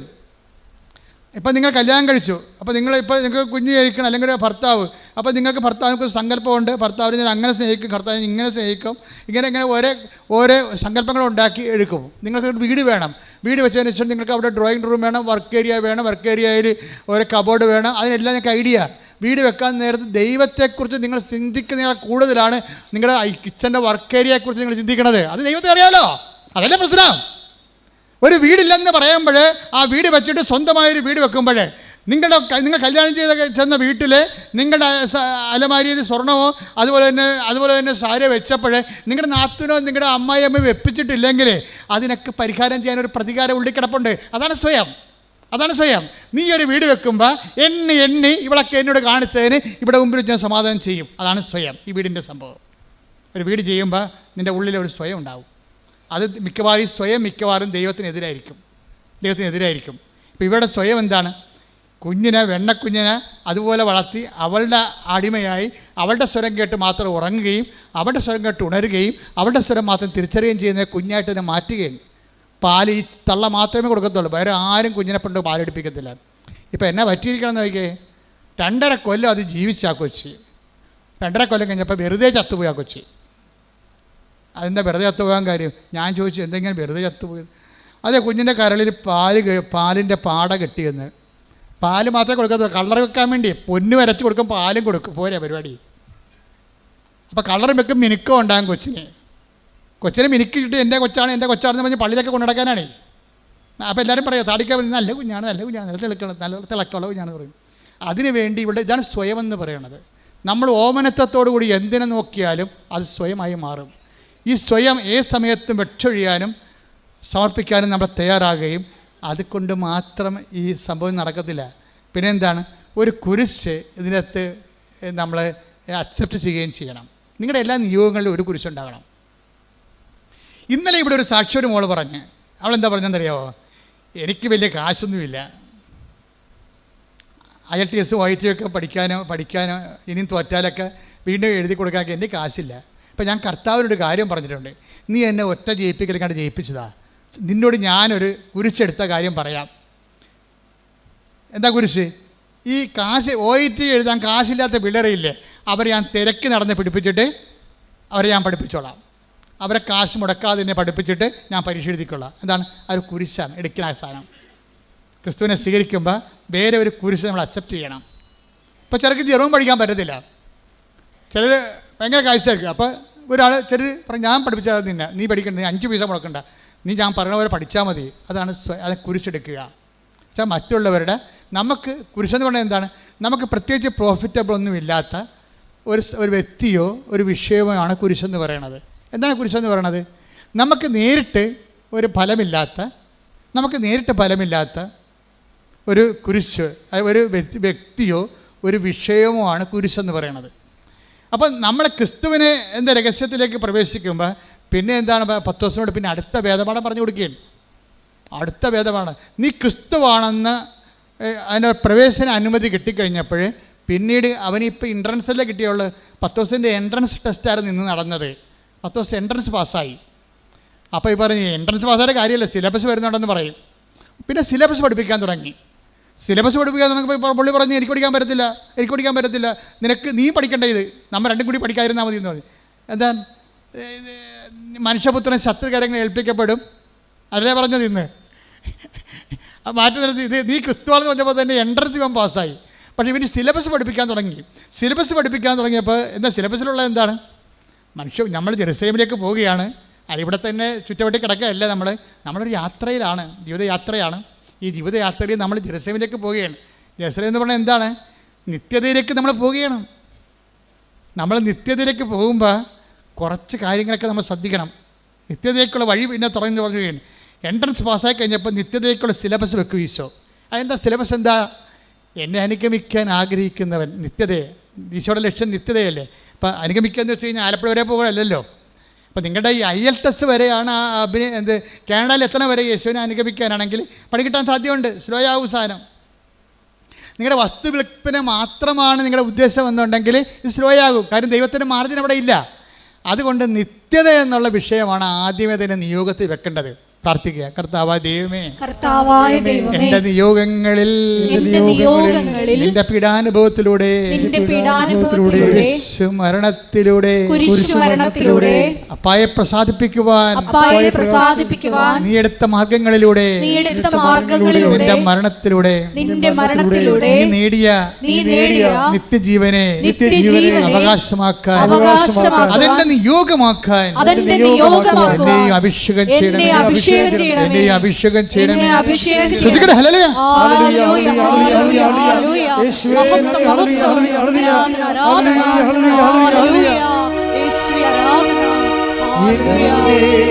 നിത്യതയോടടുപ്പിക്കുന്ന എല്ലാ അനുഭവങ്ങൾക്കും നന്ദി. എന്നെ നല്ല ശിഷ്യനാക്കിയിടുന്ന എല്ലാ കുരിശുകൾക്കും എന്നെ നിത്യതയോടടുപ്പിക്കുന്ന എല്ലാ അനുഭവങ്ങൾക്കും പരിശുദ്ധ പരമദിവ്യകാരുണ്യത്തിന് ആരാധനയും സ്തുതിയും പുകഴ്ചയും ഉണ്ടായിരിക്കട്ടെ. അപ്പോൾ കർത്താവിൻ്റെ പാഠശാലയിലെ നിത്യതയുടെ സിലബസ് ആരംഭിക്കുകയാണ്. ഒന്നാം പാഠം എന്താണ്? നമ്മൾ ജെറുസലേമിലേക്ക് പോവുകയാണ്. ആദ്യം തന്നെ ലക്ഷ്യം ഫിക്സ് ചെയ്യാൻ പറയും. നിൻ്റെ IELTS, നിൻ്റെ കാനഡ, നിൻ്റെ അമേരിക്ക, നിൻ്റെ ന്യൂസിലൻഡ് അല്ല, അത് ആലപ്പുഴ വരെ പോണ പോലെ ഇരിക്കും. അതല്ല, നിൻ്റെ നിത്യത ആദ്യം നിൻ്റെ നിയോഗമാക്കാൻ പറയും. പ്രാർത്ഥിക്കുക. കർത്താവേ, കർത്താവേ, അങ്ങയുമായിട്ടുള്ള എന്റെ ഉടമ്പടിയില് അങ്ങയുമായിട്ടുള്ള എന്റെ ഉടമ്പടിയില് എന്റെ നിത്യത നിയോഗമാക്കാൻ എനിക്ക് അന്തർജ്ഞാനം നൽകണമേ. എനിക്ക് അന്തർജ്ഞാനം. ശ്രുതികട ഹല്ലേലൂയ. ഹല്ലേലൂയ, ഹല്ലേലൂയ, ഹല്ലേലൂയ. യേശുവേ നന്ദി. ഹല്ലേലൂയ, ഹല്ലേലൂയ, ഹല്ലേലൂയ. ഹല്ലേലൂയ, ഹല്ലേലൂയ, ഹല്ലേലൂയ, ഹല്ലേലൂയ. യേശുവേ നന്ദി. ഹല്ലേലൂയ. ആരാധനയിലൂടെ ഞങ്ങളെ അഭിഷേകം ചെയ്യണം. നിങ്ങളെ എൻകറേജ് ചെയ്തിരിക്കുന്നത്. നിങ്ങൾ വിഷമിക്കൊന്നും ചെയ്യരുത്. ഞാൻ ഇടയ്ക്ക് കുരിശൊക്കെ പറയുമ്പോൾ നിങ്ങൾ വിഷമിക്കരുത്. ഇതൊക്കെ സിമ്പിളായിട്ട് അനോയിൻറ്റിങ് കിട്ടിക്കഴിഞ്ഞാൽ എൻ്റെ ഭാരം ലഘുവാകും എന്ന് ഈശോ പറഞ്ഞിട്ടുണ്ട്. എന്താ പറഞ്ഞത്? എൻ്റെ ഭാരം ലഘുവാകും. അത് പ്രോമിസിങ്ങിലുള്ളതാണ്, വാഗ്ദാനത്തിലുള്ളതാണ്. അതുകൊണ്ട് നിങ്ങളുടെ കുരിശിനെ ഓർത്തോളം വിഷമിക്കൊന്നും വേണ്ട.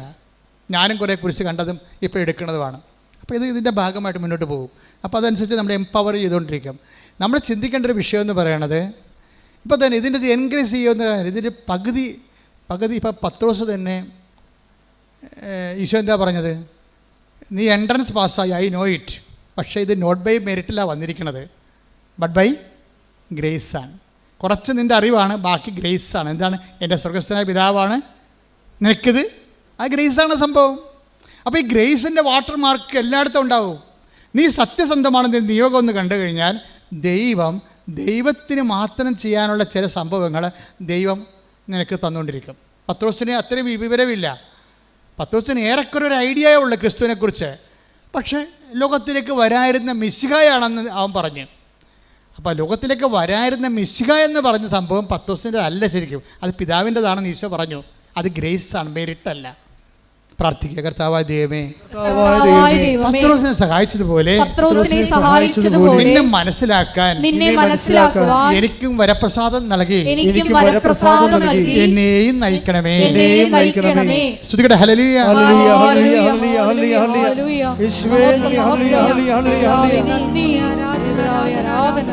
ഇനി നമ്മുടെ യാത്ര ഇത്തിരി ദൂരമുണ്ട്. ഏതാണ്?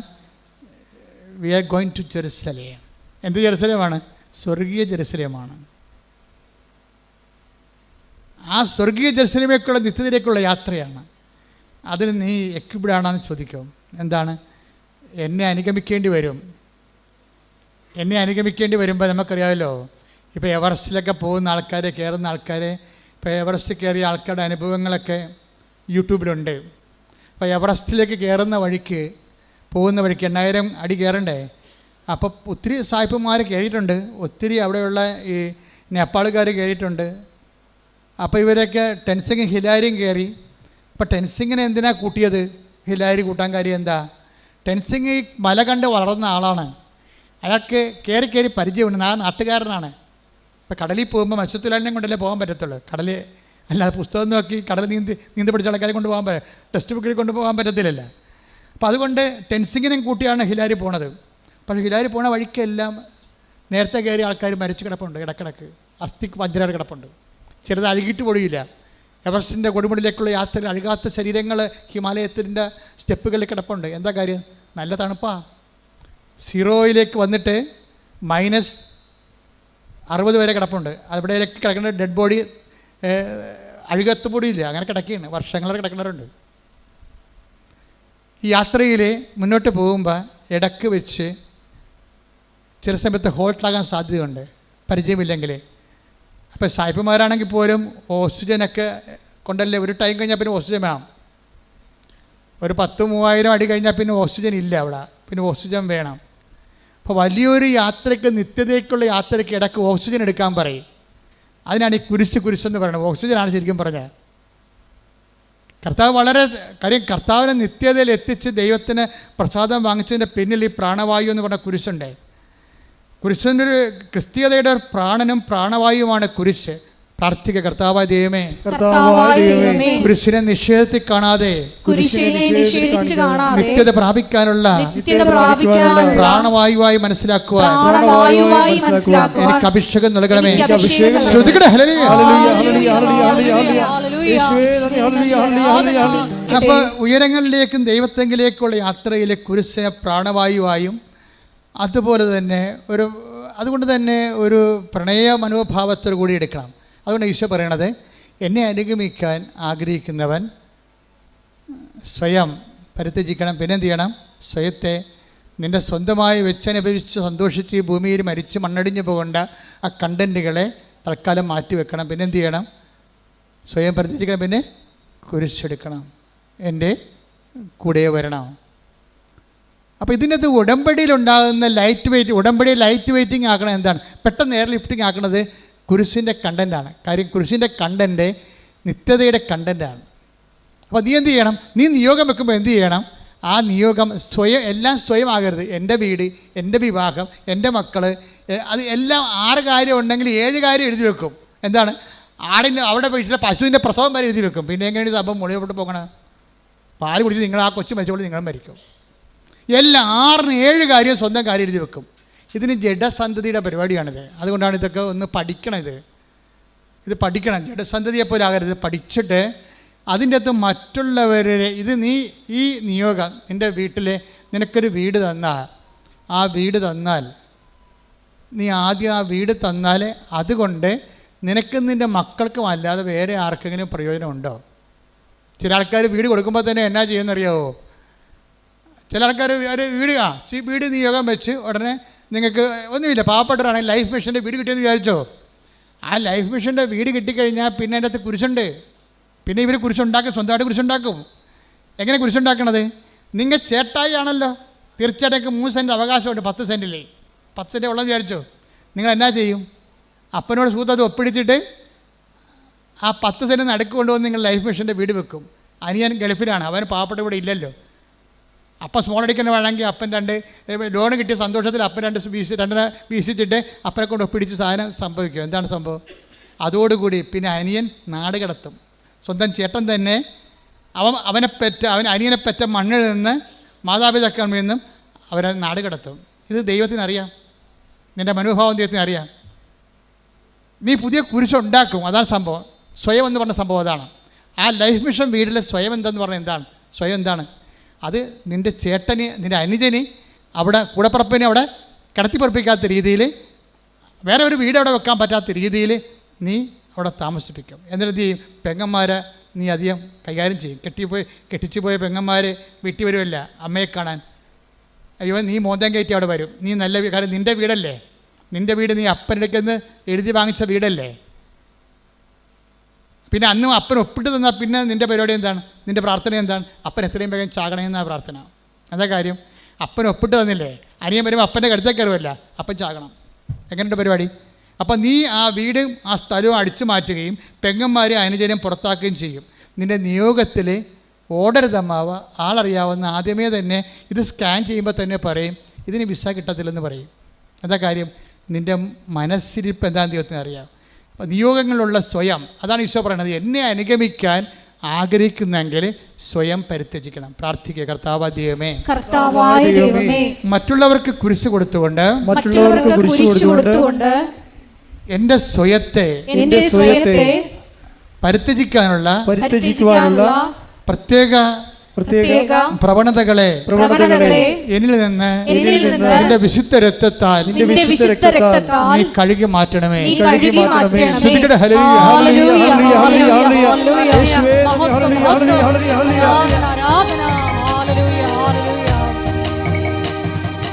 കുരിശേകം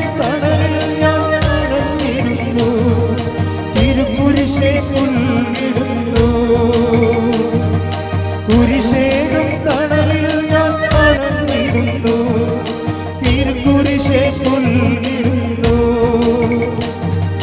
മുറിവേറ്റ് പിടയും എന്നേയെ കുരിശോട് ചേർത്തിടുന്നു. മുറിവേറ്റ് പിടയും എന്നേയെ കുരിശോട് ചേർത്തിടുന്നു.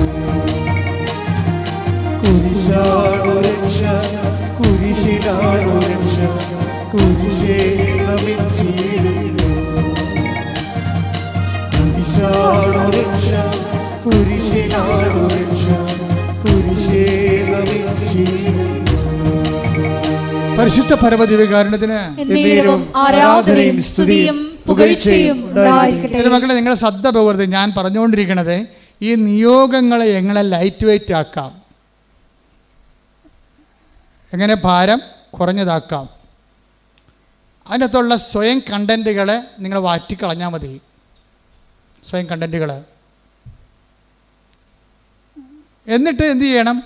കുരിശ് ആഡ് ചെയ്യണം. എന്ന് വെച്ചാൽ എൻ്റെ അർത്ഥം എന്താണ്? കുരിശാടിക്കണം എന്ന് പറഞ്ഞാൽ എന്താണ്? നിങ്ങൾ രക്ഷപ്പെട്ടാൽ മറ്റുള്ളവരെയും രക്ഷപ്പെടുത്തും. അതാണ് കുരിശാടി ചെയ്യണത്. മനസ്സിലായില്ലേ? നിങ്ങളുടെ നിയോഗങ്ങളിൽ ഗ്യാരണ്ടി മറ്റുള്ളവരുടെ രക്ഷ. ഈ ദിവസങ്ങളിലെ റിനു റോജിൻ എന്നും പറഞ്ഞൊരു ദമ്പതികൾ സാക്ഷ്യം പറഞ്ഞു. റിനു റോജിൻ അത് ഒരു 1.5 സാക്ഷ്യമാണ്. കുറേ ഘട്ടങ്ങളുണ്ട്, 13 ഘട്ടങ്ങളാൻ പറ്റിയ സാക്ഷ്യത്തിനുണ്ട്. ഞാൻ എല്ലാം ഒന്നും പറയാൻ ഉദ്ദേശിക്കണില്ല.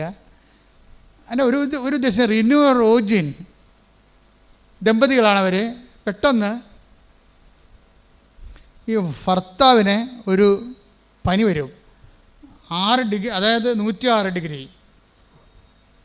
അതിൻ്റെ കാരണം ഒരു പ്രത്യേകതരം ബാക്ടീരിയ ഈ മനുഷ്യൻ്റെ ശരീരത്തിൽ കയറും. എവിടുന്നാണ് കയറിയെന്നൊക്കെ അവൾ പറയുന്നുണ്ട്. അത് അംബികസ് അത് ശരിയാണോ ഇല്ലെന്ന് നമുക്ക് ടെസ്റ്റിഫൈഡ് അല്ലാത്തതുകൊണ്ട് ഞാൻ പറയുന്നില്ല. പക്ഷെ പനി വിട്ട് മാറുന്നില്ല. പനി കയറി പോയി അവസാനം ഡോക്ടർ ഇവളോട് പറയുകയും ഐസിയുലേക്ക് മാറ്റി കഴിഞ്ഞിട്ട് പറയും, ഐസിന്ന് എത്ര കാലം കഴിയുമ്പോൾ എടുക്കാൻ പറ്റുന്ന അറിയത്തില്ല, ഈ ബാക്ടീരിയ കയറി കയറണം. എന്നാ ബാക്ടീരിയ ആണത്?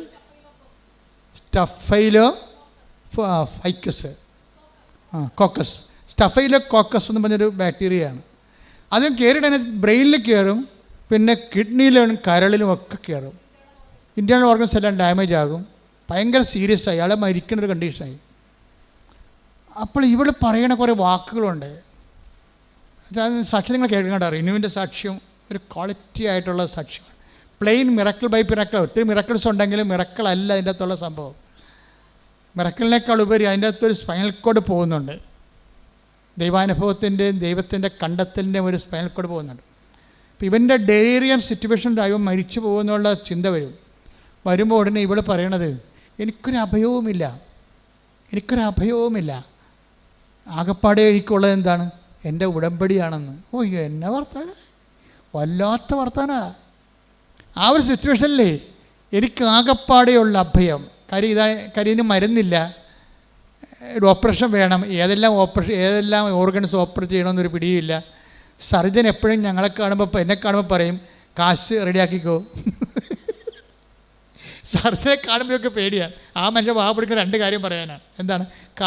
ഓപ്പറേഷൻ കാശ് റെഡിയാക്കിക്കോ, പിന്നെ മാനസികമായിട്ട് ഒരുങ്ങിക്കൊള്ളാൻ. ചിലപ്പോൾ ചത്തുപോകുന്നതായി പറയണത്. ഇവർക്ക് അത്രേ പറയാൻ പറ്റത്തുള്ളൂ. എത്ര വലിയ സർജനായെന്ന് പറഞ്ഞാലും എത്ര എക്സ്പീരിയൻസ് ആയാലും ഒരു വിഷയം നമുക്കുണ്ടായാൽ അവർക്ക് 2 കാര്യങ്ങളെ പറയാൻ പറ്റത്തുള്ളൂ. എന്താണ്?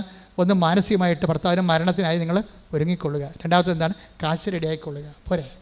അപ്പോൾ അവൾ പറയണതേ അതാണ് എന്നോട് പറഞ്ഞത്. പക്ഷേ എനിക്ക് ഫീൽ ചെയ്തത് എന്താണെന്നറിയാവോ? ഞാൻ കല്യാണ നിശ്ചയത്തിൻ്റെ ദിവസം ഞാൻ കർത്താവിനോട് ചോദിച്ചു, കർത്താവേ, ഞാൻ കെട്ടാൻ പോകുന്ന പയ്യൻ നീയാണ് സെലക്ട് ചെയ്തത്, അതാ ചുമ്മാ എനിക്ക് തോന്നിയതാണെന്ന് ചോദിച്ചു. നീ അല്ല സെലക്ട് ചെയ്തെങ്കിൽ ഇപ്പം പറയണം, ഞാൻ ഇപ്പോൾ ഉപേക്ഷിക്കാൻ തയ്യാറാണ്, കല്യാണം വേണ്ട. എന്നിട്ട് ഇവിടെ വന്നിട്ട് കല്യാണ നിശ്ചയത്തിൻ്റെ തലേ ദിവസം വിശ്വാസപ്രമാണം ചൊല്ലും. ഒരു റിലേഷൻ കണ്ട. അതാണ് ഈ ക്രൈസ്റ്റ് എന്ന് പറയുന്ന യാഥാർത്ഥ്യങ്ങളോടുള്ള ഇൻറ്റിമസി എന്ന് പറയണത്. ചില ആൾക്കാർ കാണിക്കുന്നത് നമുക്ക് ഞെട്ടിപ്പിക്കുന്നതാണ്. അവർ കല്യാണ നിശ്ചയത്തിൻ്റെ തലേ ദിവസം പറയണേ, കർത്താവേ, ഈ കെട്ടാൻ പോണ പയ്യൻ നിൻ്റെ സെലക്ഷനാണോ, അതോ മാനുഷികമായിട്ടുണ്ടായ സംഭവമാണോ ഇത്? ഇനി ആണോ അല്ലേന്ന് നീ പറഞ്ഞാൽ, നീ എന്ത് പറഞ്ഞാലും ഞാൻ അതിൻ്റെ കൂടെ നിൽക്കുമെന്ന് പറഞ്ഞു. അപ്പോൾ അവിടെ ആരുമില്ല, അവളുടെ ദൈവവും മാത്രമേ ഉള്ളൂ. അപ്പോൾ കർത്താവ് വചനം എടുത്തപ്പോൾ അവളോട് സംസാരിച്ചു. Take the word of God. സ്തുതിക്കട്ടെ. ഹല്ലേലൂയ. ജെറമിയ 29:11. കർത്താവ് അരുളി ചെയ്യുന്നു, നിങ്ങളെക്കുറിച്ചുള്ള പദ്ധതി എന്റെ മനസ്സിലുണ്ട്. നിങ്ങളുടെ നാശത്തിനല്ല, ക്ഷേമത്തിനുള്ള പദ്ധതിയാണത്. നിങ്ങൾക്ക് ശുഭമായ ഭാവിയും പ്രത്യാശയും നൽകുന്ന പദ്ധതി. ഇപ്പോൾ ദൈവത്തിന് നമ്മുടെ സത്യസന്ധത പിടികിട്ടിക്കഴിഞ്ഞാൽ പിന്നെ ദൈവം കമ്മ്യൂണിക്കബിൾ ആവും.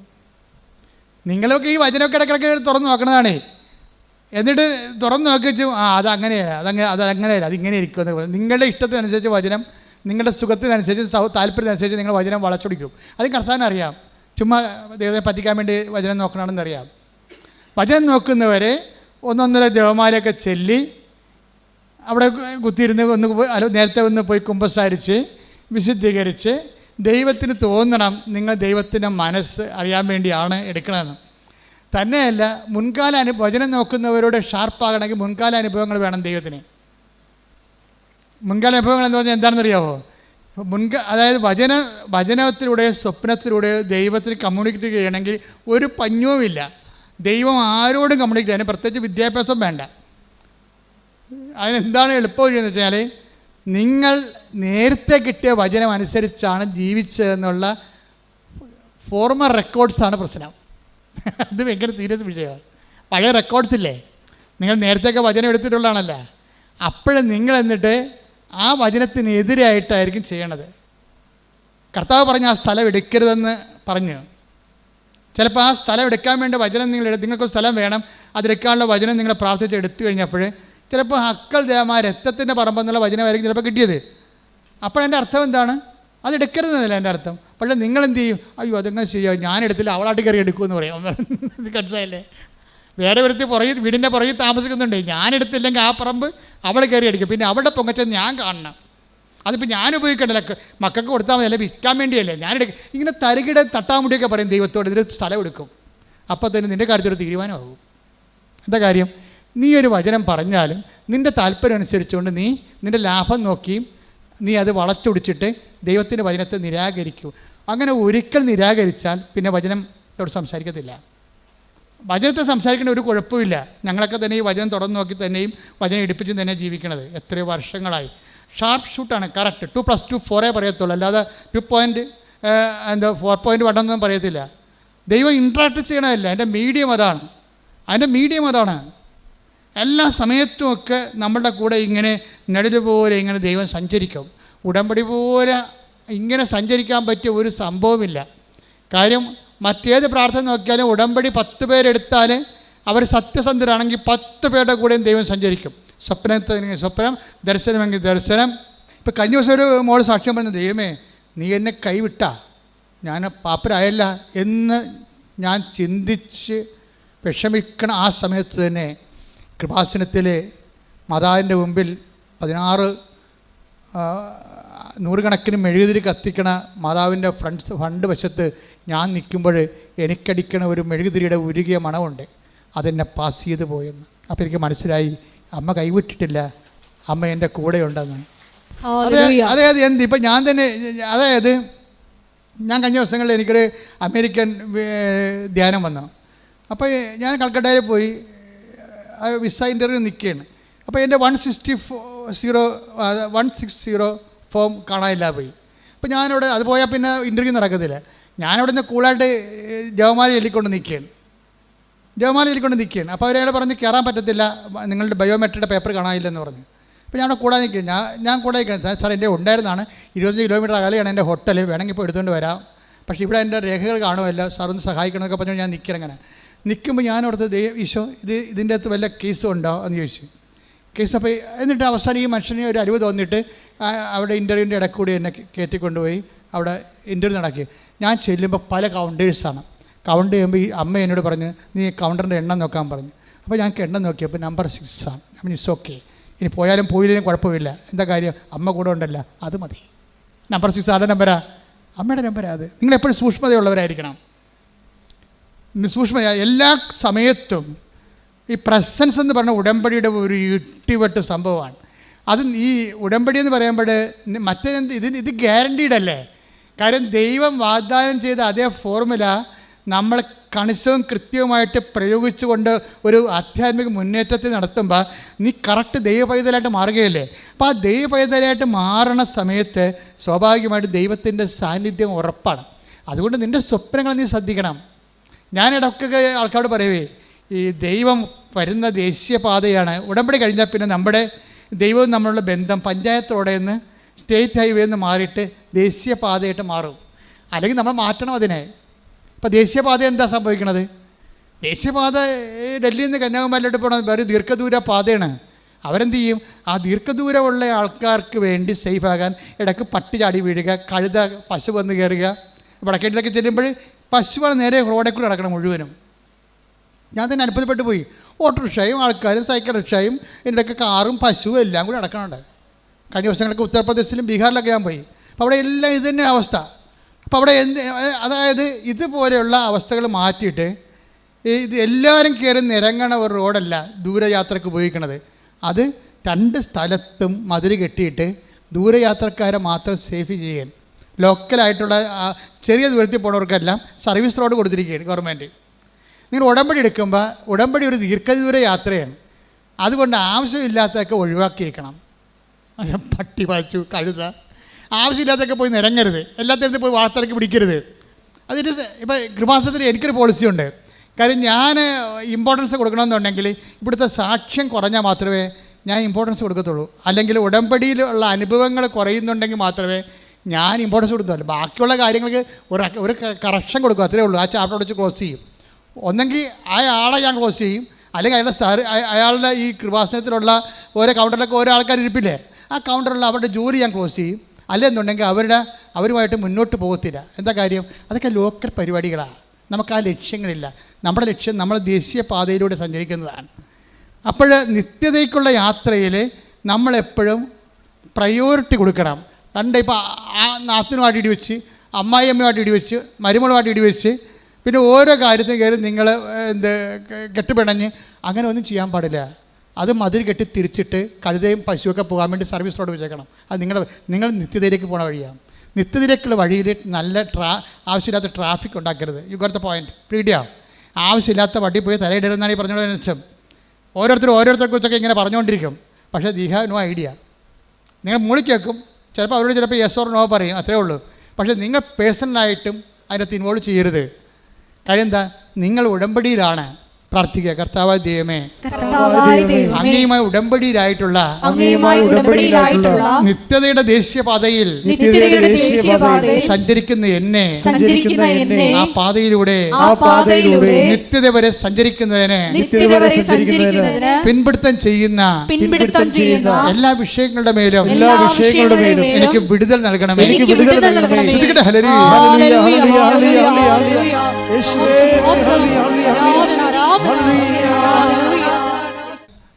റീനോട് സർജൻ എന്താ പറയണത്? പൈസ റെഡിയാക്കി വെക്കണം, പിന്നെ എന്താണ്, എന്ത് കാഷ്വാലിറ്റിയും ഫേസ് ചെയ്യാൻ മനസ്സൊരുക്കം ഉണ്ടാകണം, അത്രേ ഉള്ളൂ.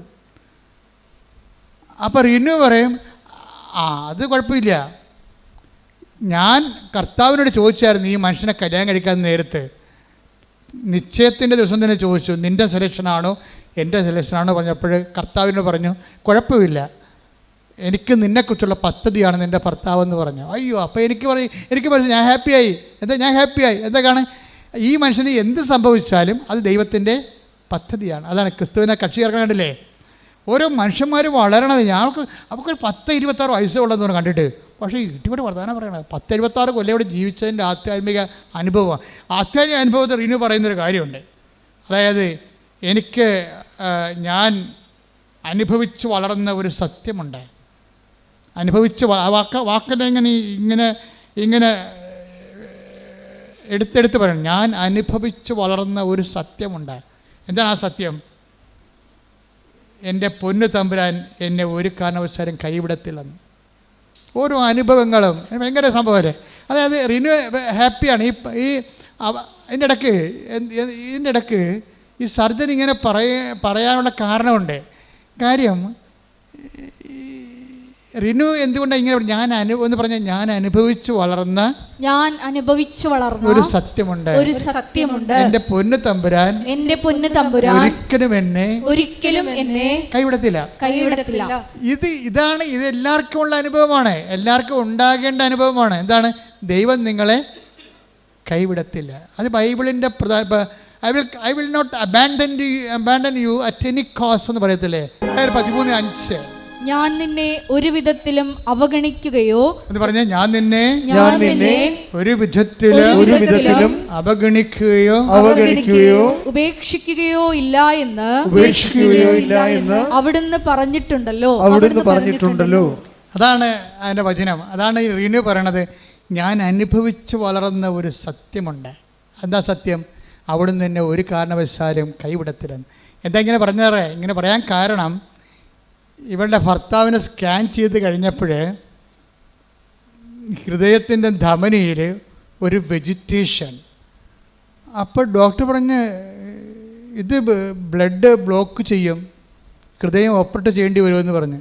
അപ്പോൾ 1 by 1 ആയിട്ട് ഈ മനുഷ്യനെ ഇപ്പോൾ കൊണ്ടുപോയ രോഗമല്ല ഇപ്പോൾ ഉള്ളത്. ഇപ്പോൾ ഉള്ളത് ഹൃദയത്തിന് വാൽവിൻ്റെ ഉള്ളിലൊരു വെജിറ്റേഷൻ, പൂപ്പൽ ഇങ്ങനെ കൾച്ചർ ചെയ്ത് വരിക, അത് വളർന്ന് വരികയും അത് വളർന്നു വരുന്നതനുസരിച്ച് ബ്ലോക്ക് ചെയ്തുകൊണ്ടിരിക്കും. അപ്പോൾ അവൾ എന്നാ ചെയ്തതെന്ന് വെച്ച് കഴിഞ്ഞാൽ, അവൾ ആശുപത്രി ചാപ്പലിൽ കയറിയിട്ട് പറഞ്ഞു, ഞാൻ ഒറ്റക്കാണെന്ന് പറഞ്ഞു കർത്താവിൻ്റെ ഒക്കെ. അപ്പം ചാപ്പലിലെ മുഴുവൻ ലൈറ്റ് ഓഫായി കിടക്കിയിരുന്നു. ഞാൻ ഒറ്റക്കാണെന്ന് പറഞ്ഞപ്പോൾ, അവളങ്ങനെ പറയാൻ കാരണമുണ്ട്. അവളുടെ അമ്മ ഒരിക്കൽ അവളോട് പറഞ്ഞു, കൃപാസനം പത്രം കാണിച്ചു കൊടുക്കും, എടി ഇത് കണ്ടേടി, ഈ പത്രാധിപെക്കുറിച്ച് ഈ പ്രാവശ്യം അച്ഛൻ എഴുതിയിരിക്കണ വായിച്ചേ. മോസസ് ഈജിപ്തിൽ ഫറവോൻ്റെ അടുത്ത് പോകാൻ പറഞ്ഞപ്പോൾ മോസസ് പറഞ്ഞു, ഞാൻ ഒറ്റക്കാണെന്ന് പറഞ്ഞ്, ഞാൻ എങ്ങനെ പോകും? അപ്പോൾ പറഞ്ഞു, ഞാൻ നിൻ്റെ കൂടെ വരുമെന്ന്. അപ്പോൾ എന്നിട്ട് ഞാനത് വ്യാഖ്യാനിച്ച് പറഞ്ഞു, നമ്മൾ ഒറ്റക്കാണെങ്കിൽ ഉറപ്പായിട്ടും കർത്താവ് കൂടെ ഉണ്ടാകുമെന്ന്. അവളിപ്പോൾ ഭർത്താവിൻ്റെ ഹൃദയനാളിക്ക് പൂപ്പലടിച്ചപ്പോൾ സർജൻ ഹൃദയം ഓപ്പറേഷൻ ചെയ്യണം, അത് കാഷ്വാലിറ്റി ഉണ്ടാക്കുമെന്ന് പറഞ്ഞപ്പോൾ അവൾ പറഞ്ഞു, ഞാൻ ഒറ്റക്കാണെന്ന്. അപ്പോൾ ആ ഇരുട്ടത് ചാപ്പലിൽ മങ്ങിയ വെളിച്ചത്തിൽ ഞാൻ എൻ്റെ യേശുവിനെ കണ്ടെന്ന്. ശ്രുതിക്കട്ടെ ഹല്ലേലൂയ.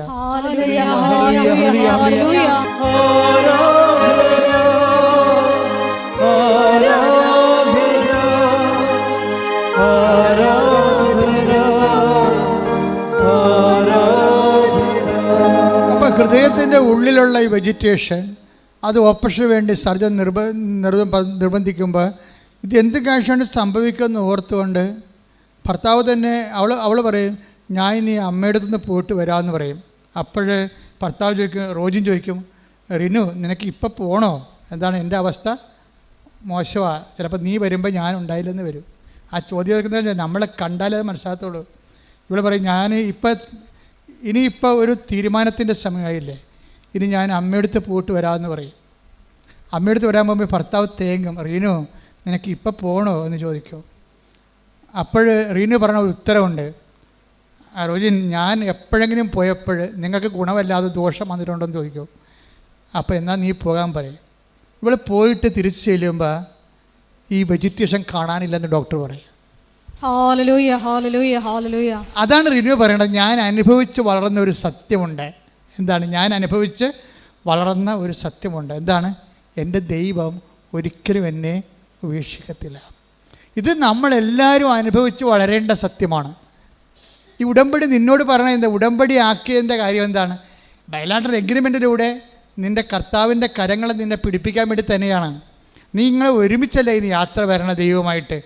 ആ ഒരുമിച്ച് യാത്രയാകാൻ വേണ്ടിയാണ് നിങ്ങളോട് പല സമയത്തും ദൈവത്തിൻ്റെ സാന്നിധ്യത്തിൻ്റെ ഒരു അറ്റ്മോസ്ഫിയറും ആംബിയൻസും ക്രിയേറ്റ് ചെയ്യാൻ വേണ്ടിയാണ് അവൻ പറയണ പോലെ നമ്മൾ ചെയ്യണത്. പിടികിട്ടിയാ? അത് നിങ്ങൾ മനസ്സിലാക്കണം. ഈ ആംബിയൻസ് ആൻഡ് അറ്റ്മോസ്ഫിയർക്ക് നമ്മൾ ദൈവത്തിൻ്റെ സാന്നിധ്യം ഗ്യാരണ്ടി ചെയ്യണ ഒരു ആംബിയൻസ്, ഒരു അറ്റ്മോസ്ഫിയർ, ഒരു സാഹചര്യം, ഒരു കാലാവസ്ഥ നമ്മൾ രൂപപ്പെടുത്തിയെടുക്കുന്നതിൻ്റെ ഉദ്ദേശം എന്താ? അതുകൊണ്ടാണ് ഈ റിന്യൂ പറയവേ, എൻ്റെ ഭർത്താവ് ഇങ്ങനെ മരണത്തോട് നോക്കി നിൽക്കുമ്പോഴും എൻ്റെ മനസ്സിൽ ഞാൻ കർത്താവിന് പറയും, കർത്താവേ കല്യാണ നിശ്ചയത്തിൻ്റെ തലേ ദിവസം ഞാൻ നിന്നോട് ചോദിച്ചതല്ലേ നിൻ്റെ സെലക്ഷനാണോ എന്ന്. അപ്പോൾ നീ പറഞ്ഞില്ലേ നിൻ്റെ പദ്ധതിയാണെന്ന്. അപ്പോൾ എനിക്ക് പ്രശ്നമില്ല, എന്തെങ്കിലും വന്നാൽ നീ നോക്കിക്കൊള്ളുമല്ല. എന്നിട്ട് ഇന്നും അതിനെ കൺക്ലൂഡ് ചെയ്യുന്ന രീതിയുണ്ട്. വൺസ് നമ്മൾ ദൈവത്തിൻ്റെ ഇഷ്ടമാണ് എടുത്തതെങ്കിൽ പിന്നെ നമുക്ക് ധൈര്യമായിട്ട് ജീവിക്കാവുന്ന എല്ലാ വിഷയങ്ങളും നമ്മൾ ദൈവത്തിൻ്റെ ഇഷ്ടമാണ് എടുത്തതെങ്കിൽ എല്ലാ വിഷയത്തിലും നമുക്കൊരു ഇഷ്ടമുണ്ടാകും. കാര്യം അതെല്ലാം കമ്പാരിറ്റീവായിട്ടുള്ള ഇഷ്ടമാണ്. മറ്റുള്ളവരുടെ ഓരോ കാര്യം കണ്ടിട്ടാണ് നമ്മൾ അതുപോലെയൊക്കെ ആകാൻ വേണ്ടി ശ്വാസം പിടിച്ച് നടക്കുന്നത്. അല്ല, നമ്മളെ സംബന്ധിച്ചിടത്തോളം എനിക്ക് നിന്നെക്കുറിച്ച് പദ്ധതി ഉണ്ടെന്നല്ല, അല്ല എല്ലാവരെയും കുറിച്ചുള്ള പദ്ധതി ഒരു കളക്റ്റീവായിട്ടുള്ള പദ്ധതി അല്ല, ഒരു പേഴ്സണലായിട്ടുള്ള പ്രോജക്റ്റാണ്, ഒരു കളക്റ്റീവ് പ്രോജക്റ്റ് അല്ല. എനിക്ക് നിന്നെക്കുറിച്ചൊരു പദ്ധതിയുണ്ട്. അപ്പോൾ ചിലപ്പോൾ നിൻ്റെ അനിയത്തിക്കുള്ള പദ്ധതി ആയിരിക്കത്തില്ല നിനക്കുണ്ട പദ്ധതി. അതെപ്പോഴും നിങ്ങൾ മനസ്സിലാക്കണം. അനിയത്തിക്ക് എന്താ ഒരു കുഴപ്പമില്ല, നീ ഇപ്പോഴും കല്യാണം കഴിച്ചിട്ടില്ല, നീ ചേടുത്തിയാണ്. അനിയത്തി കൊടുത്തല്ല, അവൾക്ക് 19 വയസ്സായപ്പോൾ തന്നെ അവൾ ലൈനടിച്ച് കല്യാണം കഴിച്ചു. അവൾ ആ കൊല്ലം തന്നെ പ്രഗ്നൻ്റായി. ഇപ്പോൾ എന്താ നീ എന്ത് പറ്റി? നീ ഇപ്പോഴും കല്യാണം കഴിച്ചിട്ടില്ല, പ്രഗ്നൻ്റ് അല്ല, നീ ചേടുത്തിയാണ്. നീ എന്നാൽ കുഞ്ഞുനാൾ തൊട്ട് മാതാവിൻ്റെ ദൈവത്തിന് മാറാൻ നടക്കുന്ന ആളാണ്. കണ്ടില്ലേ അനുഭവങ്ങൾ? എന്തെങ്കിലും ദൈവത്തിൽ നേടിയെടുക്കാനുള്ള ഭൗതികമായ ലക്ഷ്യങ്ങൾ വെച്ചുകൊണ്ട് നീ ദൈവത്തെ ലക്ഷ്യം വെച്ചാൽ ദൈവത്തെ നിനക്ക് നഷ്ടപ്പെട്ടിരിക്കും. എന്താ കാര്യം? ദൈവത്തിൻ്റെ പദ്ധതി, ചേടത്തിക്കൊരു പദ്ധതി ഉണ്ടാകും, അനിയത്തിക്ക് പദ്ധതി വേറെ ആയിരിക്കും. അതുകൊണ്ടാണ് പറയണത് 29:11, എനിക്ക് നിന്നെക്കുറിച്ച് പദ്ധതി ഉണ്ടല്ല, നിങ്ങളെക്കുറിച്ച് കുടുംബത്തിൽ മൊത്തം പദ്ധതി ഉണ്ടെന്നല്ല. ചില പദ്ധതികൾ പേഴ്സണലാണ്. പ്രാർത്ഥിക്കുക. കർത്താവായ ദൈവമേ, എൻ്റെ ജീവിതത്തിന്റെ അനുഭവങ്ങളെ മറ്റുള്ളവരുമായി താരതമ്യം ചെയ്യാതെ അത് ദൈവവും ഞാനും തമ്മിലുള്ള നിത്യരക്ഷയെ അവലംബമാക്കുന്ന ദൈവത്തിന്റെ സ്വകാര്യ സ്നേഹത്തിന്റെ പദ്ധതിയാണെന്ന് വിവേചിച്ച് മനസ്സിലാക്കാൻ എനിക്ക് പ്രത്യേക അഭിഷേകം നൽകണമേ. ശ്രദ്ധിക്കണേ.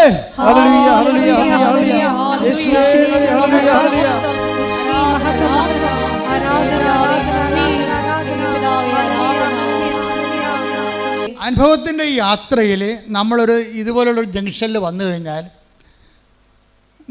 നമ്മൾ അഭിമുഖീകരിക്കേണ്ടി വരുന്ന ഒരു യാഥാർത്ഥ്യം എന്ന് പറയുന്നത് നമ്മുടെ അപേക്ഷയും ആവശ്യവും ചില സമയത്ത് രണ്ടായിരിക്കും. അനുഭവത്തിൻ്റെ യാത്രയിൽ നമ്മളൊരു ജംഗ്ഷനിൽ വന്നു കഴിഞ്ഞാൽ, ജംഗ്ഷൻ എന്ന് വെച്ചാൽ അങ്ങോട്ട് പോകണം ഇങ്ങോട്ട് പോകണം എന്നറിയാൻ പറ്റാതെ തിരഞ്ഞെടുപ്പിൻ്റെ മുഖത്തേക്ക് വന്നു കഴിഞ്ഞാൽ നമ്മൾ ശ്രദ്ധിക്കേണ്ട ഒരു കാര്യം, ചില വിഷയങ്ങൾക്ക് ചിലപ്പോൾ നമ്മളുടെ അപേക്ഷ വേറെ ആവശ്യം വേറെ ആയിരിക്കും. നമ്മുടെ ആവശ്യം എന്താണെന്ന് ദൈവത്തിന് കൃത്യമായിട്ട് അറിയാം. ഇപ്പം തന്നെ ഞാൻ ഒരു ഉദാഹരണം പറയട്ടെ നിങ്ങളോട്. നമ്മുടെ ഈ പത്രോസില്ലേ, പത്രോസ് സുമന്ദ്ര ദേവാലയത്തിലോട്ട് പോകുന്ന ഒരു സംഭവം ബൈബിൾ പറയുന്നുണ്ട്. അപ്പോൾ ഒരു മുടന്തൻ അവിടെ കുത്തിയിരിപ്പുണ്ട് അല്ലേ. ആ മുടന്തൻ എന്താ ചെയ്യണത്? മുടന്തൻ പത്രോസിനെ കാണുമ്പോൾ കൈ നീട്ടും. എന്തിനാണ് കൈ നീട്ടണത്? അയാളിൽ നിന്ന് വല്ലതും കിട്ടുമെന്ന് ഓർത്തിട്ടാണ് കൈ നീട്ടണം. മുടന്തൻ്റെ ആവശ്യം എന്താ? മുടന്തൻ്റെ അപേക്ഷ എന്താ? വല്ലതും ഒരു തുട്ട് കിട്ടുക അല്ലേ, 10-12 രൂപ കിട്ടുക എന്നുള്ളതാണ് പുള്ളിയുടെ ആവശ്യം. പക്ഷേ പത്രോസ് വിവേചിക്കണേ എന്താണ്? ആവശ്യമല്ല, പിന്നെന്താണ്? അല്ല, അപേക്ഷ അല്ല, പിന്നെന്താണ്? ആവശ്യമാണ്. അവൻ്റെ ആവശ്യം എന്താണ്? ഇവൻ്റെ ആവശ്യം മുടന്ത് മാറ്റുകയാണ്. ഇത് തന്നെ ഈ നിയോഗം വെക്കുമ്പോൾ ശ്രദ്ധിക്കേണ്ട കാര്യമാണ്. ആ 3:5 എടുത്തേ, നടപടി പുസ്തകം. നടപടി 3:5. അവരുടെ പക്കൽ നിന്ന് എന്തെങ്കിലും കിട്ടുമെന്ന് പ്രതീക്ഷിച്ച് പറഞ്ഞ് അവരുടെ പക്കൽ നിന്ന് എന്തെങ്കിലും കിട്ടുമെന്ന് പ്രതീക്ഷിച്ച് അവൻ അവരെ നോക്കി പത്രോസ് പറഞ്ഞു, വെള്ളിയോ സ്വർണമോ എന്റെ കയ്യിലില്ല, എനിക്കുള്ളത് ഞാൻ നിനക്ക് തരുന്നു. നസ്രായനായ യേശുക്രിസ്തുവിന്റെ നാമത്തിൽ എഴുന്നേറ്റ് നടക്കുക. ഇതാണ് ദൈവത്തിൻ്റെ ആവശ്യം. എന്താണ്? അവൻ എഴുന്നേൽപ്പിച്ച് നടത്തിയിട്ട് അവിടെ ഉണ്ട്. അവൻ എഴുന്നേറ്റ് നടന്നപ്പോൾ എന്താ സംഭവിച്ചത്? ഇവന് വല്ലത് ഒരു 2 വെള്ളിത്തുട്ട് കൊടുത്തെങ്കിൽ ഒരു മനുഷ്യൻ അറിയത്തില്ല, അവനും 10 ദിവസം അറിയത്തുള്ളൂ. അവൻ എഴുന്നേൽപ്പിച്ച് നടത്തി കഴിഞ്ഞപ്പോൾ എന്താ സംഭവിച്ചത്?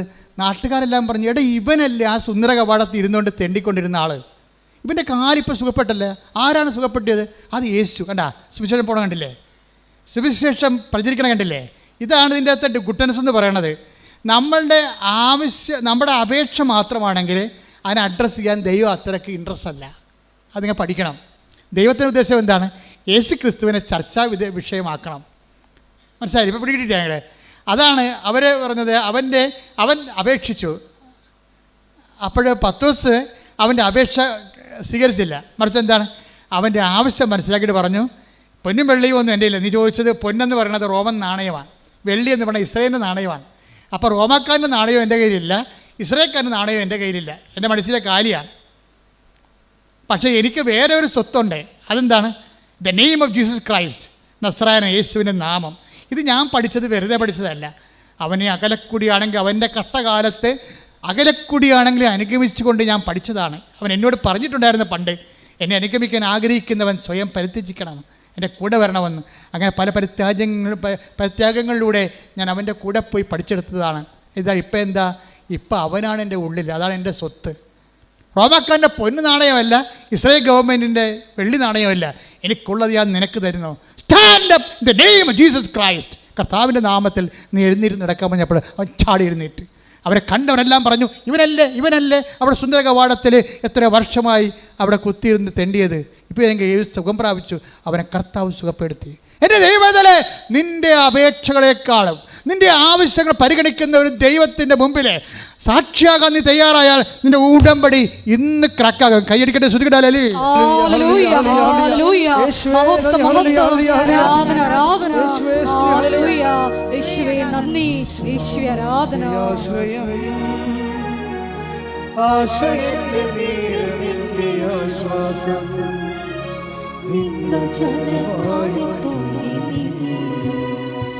എന്റെ വേദനകൾ സൗഖ്യമാക്കണേ, യേശുനാമത്തിന്റെ ആശ്രയം, ആശ്രയിക്ക നേരം എന്റെ ആശ്വാസം, നിന്നചലമാരി തൂക്കണേ, എന്റെ വേദനകൾ സൗഖ്യമാക്കണേ.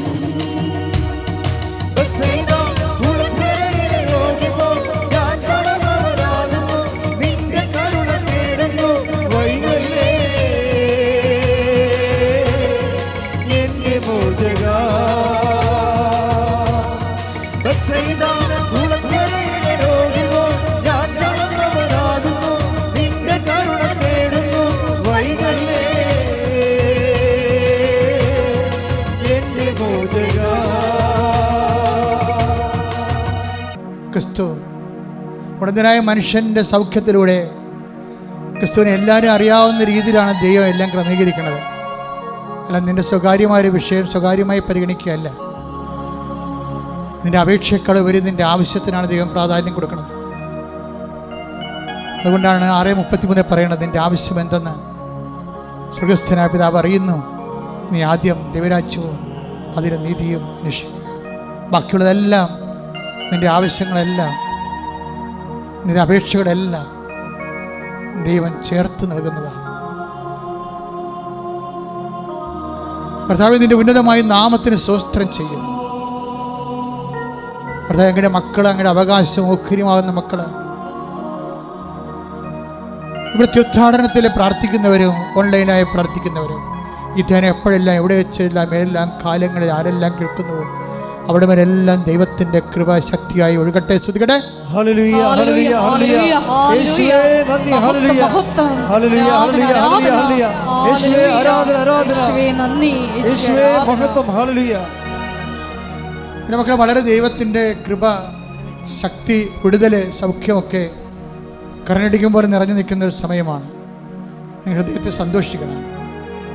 വിഷാംശം ശരീരത്തിൽ പ്രവേശിച്ചവരെ കർത്താവിൻ്റെ വിശുദ്ധമായ രക്തം കലർത്തിക്കൊണ്ട് അവരുടെ കെടുരക്തത്തിൽ നിന്ന് അവരെ വിശുദ്ധീകരിച്ചുകൊണ്ട് ത്വക്ക് രോഗങ്ങളിൽ നിന്നും മറ്റു രോഗങ്ങളിൽ നിന്നും മാംസത്തിൻ്റെ ചൊറിഞ്ഞ പൊട്ടകളിൽ നിന്ന് സുഖപ്പെടുന്ന സന്ദേശമുണ്ട്. ശ്രുതിക്കട്ടെ. ഹല്ലേലൂയ, ഹല്ലേലൂയ, ഹല്ലേലൂയ. യേശുവേ, രോഗസൗഖ്യ സന്ദേശം നന്ദി പറയുന്നു. ഞങ്ങളുടെ ഇടയിലുള്ള അവിടുത്തെ സാന്നിധ്യത്തെ നന്ദി വർദ്ധിപ്പിക്കുന്നു. ഹല്ലേലൂയ, ആരാധന, ആരാധന. കർത്താവേ, നിന്റെ വിശുദ്ധ പൗരോഹിത്യത്തെ മഹത്വപ്പെടുത്തണമേ. കർത്താവേ, സഭയിലുള്ള സാന്നിധ്യം പ്രകടമാക്കണമേ.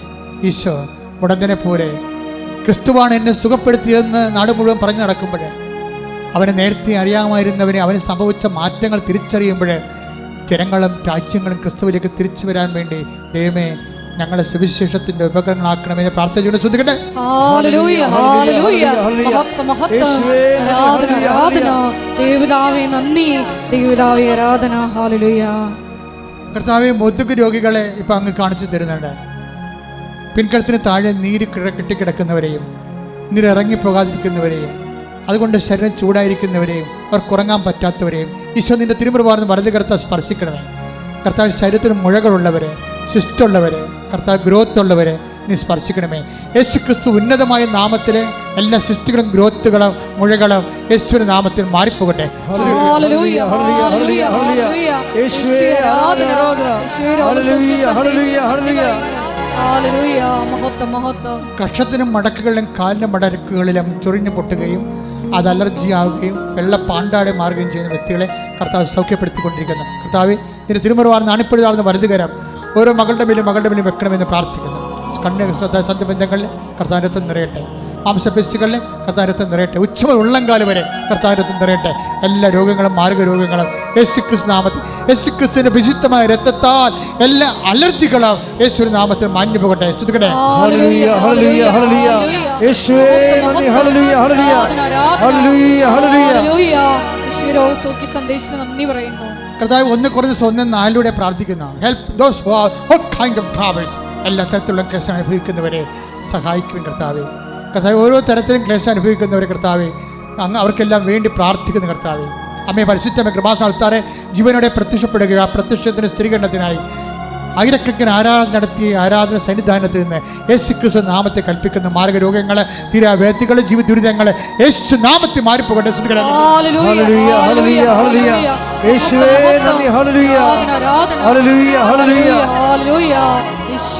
കർത്താവേ, ജോലിയില്ലാത്തവര്, വീടില്ലാത്തവര്, വിവാഹം ഒത്തുവരാത്തവര്, വഴിയില്ലാത്തവര്, ഇൻ്റർവ്യൂവിന് തോറ്റവർ, പരീക്ഷയിൽ തോറ്റവർ, ഇൻ്റർവ്യൂ പ്രതീക്ഷിക്കുന്നവർ, അല്ല റിസൾട്ട് പ്രതീക്ഷിക്കുന്നവർ, കർത്താവെ ജോലി പ്രതീക്ഷിക്കുന്നവർ, നാട്ടിലേക്ക് തിരിച്ചു പോരാൻ ആഗ്രഹിച്ചിട്ട് വരാൻ പറ്റാതെ കുടുങ്ങിപ്പോയവർ, വിദേശത്ത് ജയിലിലായവർ, നാട്ടിൽ ജയിലിലായവർ, എല്ലാം വ്യത്യസ്തമായ കേസിൽ അകപ്പെട്ടിരിക്കുന്നവർ, വിവാഹ മോചനത്തിനുള്ള കേസ് കൊടുത്തിരിക്കുന്നവർ, ഒന്നിച്ച് താമസം വീണ്ടും ആഗ്രഹിക്കുന്നവർ, അവിടെ എല്ലാം കർത്താവിൻ്റെ കരുണ, മാതാവിൻ്റെ പ്രത്യക്ഷീകരണത്തിൻ്റെ സ്ഥിരീകരണത്തിൻ്റെ സാക്ഷികളാകാൻ ദൈവത്തിൻ്റെ ശക്തി ഒഴുകട്ടെ. സ്തുതിയുടെ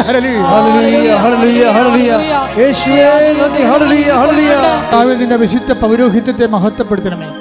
38 വർഷം ഞാൻ അർപ്പിച്ച കൃപാന്റെ യോഗ്യതയാൽ കൃപാസ്ഥാനത്താറെ ജീവനോടെ പ്രത്യക്ഷപ്പെട്ട പരിശുദ്ധ അമ്മയുടെ മാധ്യസ്ഥത്താൽ മക്കളില്ലാത്തവർ നീ ആശീർവദിക്കണമേ, വിവാഹം ഒത്തുവരാത്തവർ നീ ആശീർവദിക്കണമേ, ഭവനങ്ങളില്ലാത്തവർ നീ ആശീർവദിക്കണമേ, കേസ് അകപ്പെട്ടിരിക്കുന്നവർ നീ ആശീർവദിക്കണമേ, പലതരത്തിലുള്ള ചിത്ത സ്വഭാവങ്ങളിൽ തെറ്റായ ബന്ധങ്ങൾ അകപ്പെട്ടിരിക്കുന്നവരെ നീ ആശീർവദിക്കണമേ. ജപ്തിയും അതുപോലെ തന്നെ സ്ഥലം വിൽക്കാനുള്ളവർ, അതുപോലെ തന്നെ ആധ്യാത്മികമായ തകർച്ച വന്നവർ, ആധ്യാത്മികമായ പാപകരമായ ജീവിത അവസ്ഥകളിൽ കുടുങ്ങിപ്പോയവർ, എല്ലാ മാരക പാപങ്ങളും ജീവിത സാഹചര്യങ്ങൾ യേശു ക്രിസ്തുവിന്റെ നാമത്തിൽ ഡെലിവർ ആകട്ടെ. സ്തുതിയുടെ ഹല്ലേലൂയ.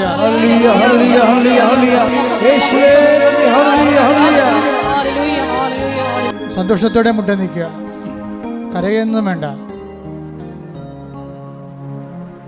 മാതാവ് ജീവനോടെ പ്രത്യക്ഷപ്പെട്ടിട്ട് ദുരന്തമുണ്ടാകുമ്പോൾ പ്രാർത്ഥിക്കണമെന്ന് ആവശ്യപ്പെട്ടുകൊണ്ട് ആ പ്രാർത്ഥനയുടെ ബലമായി, പ്രാർത്ഥനയുടെ ഭാഗമായി ഉടമ്പടി നൽകിയിട്ടുണ്ടെങ്കിൽ നമ്മളെ കരയാതിരിക്കാൻ വേണ്ടി തന്നെയാണ്.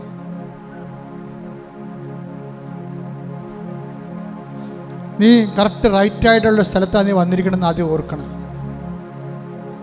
വിത്ത് റൈറ്റ് ഇൻറ്റൻഷൻ. ദൈവം അത് നിന്നെ മാനിക്കും. നിന്റെ നിയോഗങ്ങളെ, എൻ്റെ നിയോഗങ്ങളെ കർത്താവ് മാനിക്കാൻ പോകുന്നു, എന്നെ സുവിശേഷത്തിന് സാക്ഷിയാക്കാൻ പോകുന്നു. പറഞ്ഞേ, എന്റെ നിയോഗങ്ങളെ കർത്താവ് മാനിക്കാൻ പോകുന്നു, എന്നെ സുവിശേഷത്തിന്റെ സാക്ഷിയാക്കാൻ പോകുന്നു. ആവർത്തിച്ച് പറഞ്ഞേ, എന്റെ നിയോഗങ്ങളെ കർത്താവ് മാനിക്കുന്നു, എന്നെ സുവിശേഷത്തിന്റെ സാക്ഷിയാക്കാൻ പോകുന്നു. വീണ്ടും പറഞ്ഞേ, എന്റെ നിയോഗങ്ങളെ കർത്താവ് മാനിക്കുന്നു, എന്നെ സുവിശേഷത്തിന്റെ സാക്ഷിയാക്കാൻ പോകുന്നു. അവനുമായി പ്രാർത്ഥിക്കുക. ഇന്ന് ഇത്രയും വളരെ ഫെസ്റ്റിവലായിട്ടുള്ള ദിവസമാണ്. ആ ഫെസ്റ്റിവലും കാർണിവലും ഒന്നും നോക്കാതെ കർത്താവിൻ്റെ ദൃശ്യത്തിൽ നീ വന്നിട്ടുണ്ടെങ്കിൽ നിന്റെ വിശ്വാസം വലുത് തന്നെയാണ്. ദൈവം തീർച്ചയായിട്ടും മാനിക്കും.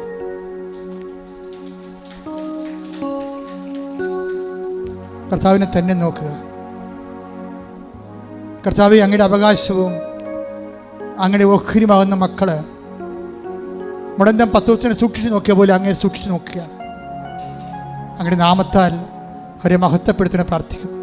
അവർ നിനക്ക് സാക്ഷികളായ സന്തോഷത്തോടെ ഈ സാക്ഷി കൂടാരത്തിൽ വന്നുകൊണ്ട് നിന്നെ മഹത്വപ്പെടുത്താനും ലോകത്തോട് വിളിച്ചു പറയുവാനും നിനക്ക് വേണ്ടി ജീവിക്കുവാനും അവരുടെ സങ്കടങ്ങളെ, കണ്ണുനീരിന്റെ രോഗങ്ങളെ യേശുക്രിസ്തു നാമത്തിൽ നിമിഷം നീങ്ങിപ്പോകട്ടെ. സ്തുതിയുടെ ഹല്ലേലൂയ. ഹല്ലേലൂയ, ഹല്ലേലൂയ, ഹല്ലേലൂയ, ഹല്ലേലൂയ, ഹല്ലേലൂയ, ഹല്ലേലൂയ. യേശുവേ നന്ദി. ഹല്ലേലൂയ, ഹല്ലേലൂയ. ആരാധന. ഹല്ലേലൂയ. അവന് പ്രാർത്ഥനയുടെ സമയമാണ്. അച്ഛൻ വിട്ടുപോയ വിഷയങ്ങൾ എൻ്റെ മക്കൾ ഓർത്ത് പ്രാർത്ഥിക്കുക.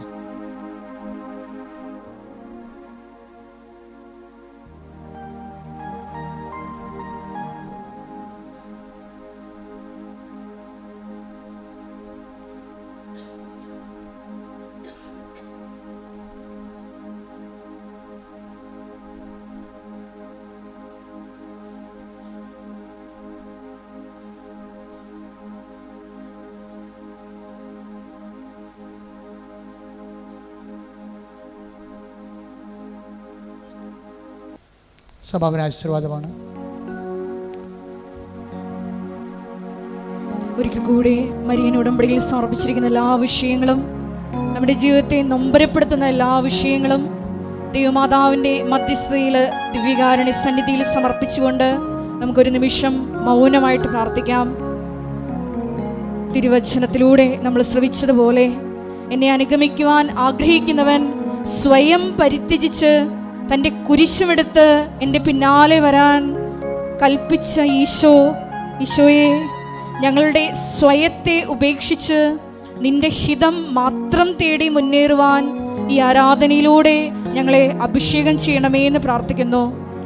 അകലെയായി നിന്നെ അനുഗമിച്ച പത്രോസിന് അവസാന നിമിഷം വരെ സ്വർഗീയ വെളിപാടുകൾ നൽകി ഈശോയെ നിന്റെ സഭ പടുത്തുയർത്തിയ ആ വലിയ കാരുണ്യത്തിന് മുമ്പിൽ ഞങ്ങൾ സ്തോത്രം ചെയ്ത് ഞങ്ങളെയും ഈശോയെ ലോകത്തിന് കൊടുക്കുവാൻ പ്രാപ്തരാക്കണമേ എന്ന് പ്രാർത്ഥിച്ചുകൊണ്ട് ശിരസ്സ് നമിച്ച് നമുക്ക് ദിവ്യകാരുണ്യ നാഥൻ്റെ ആശീർവാദം സ്വീകരിക്കാം.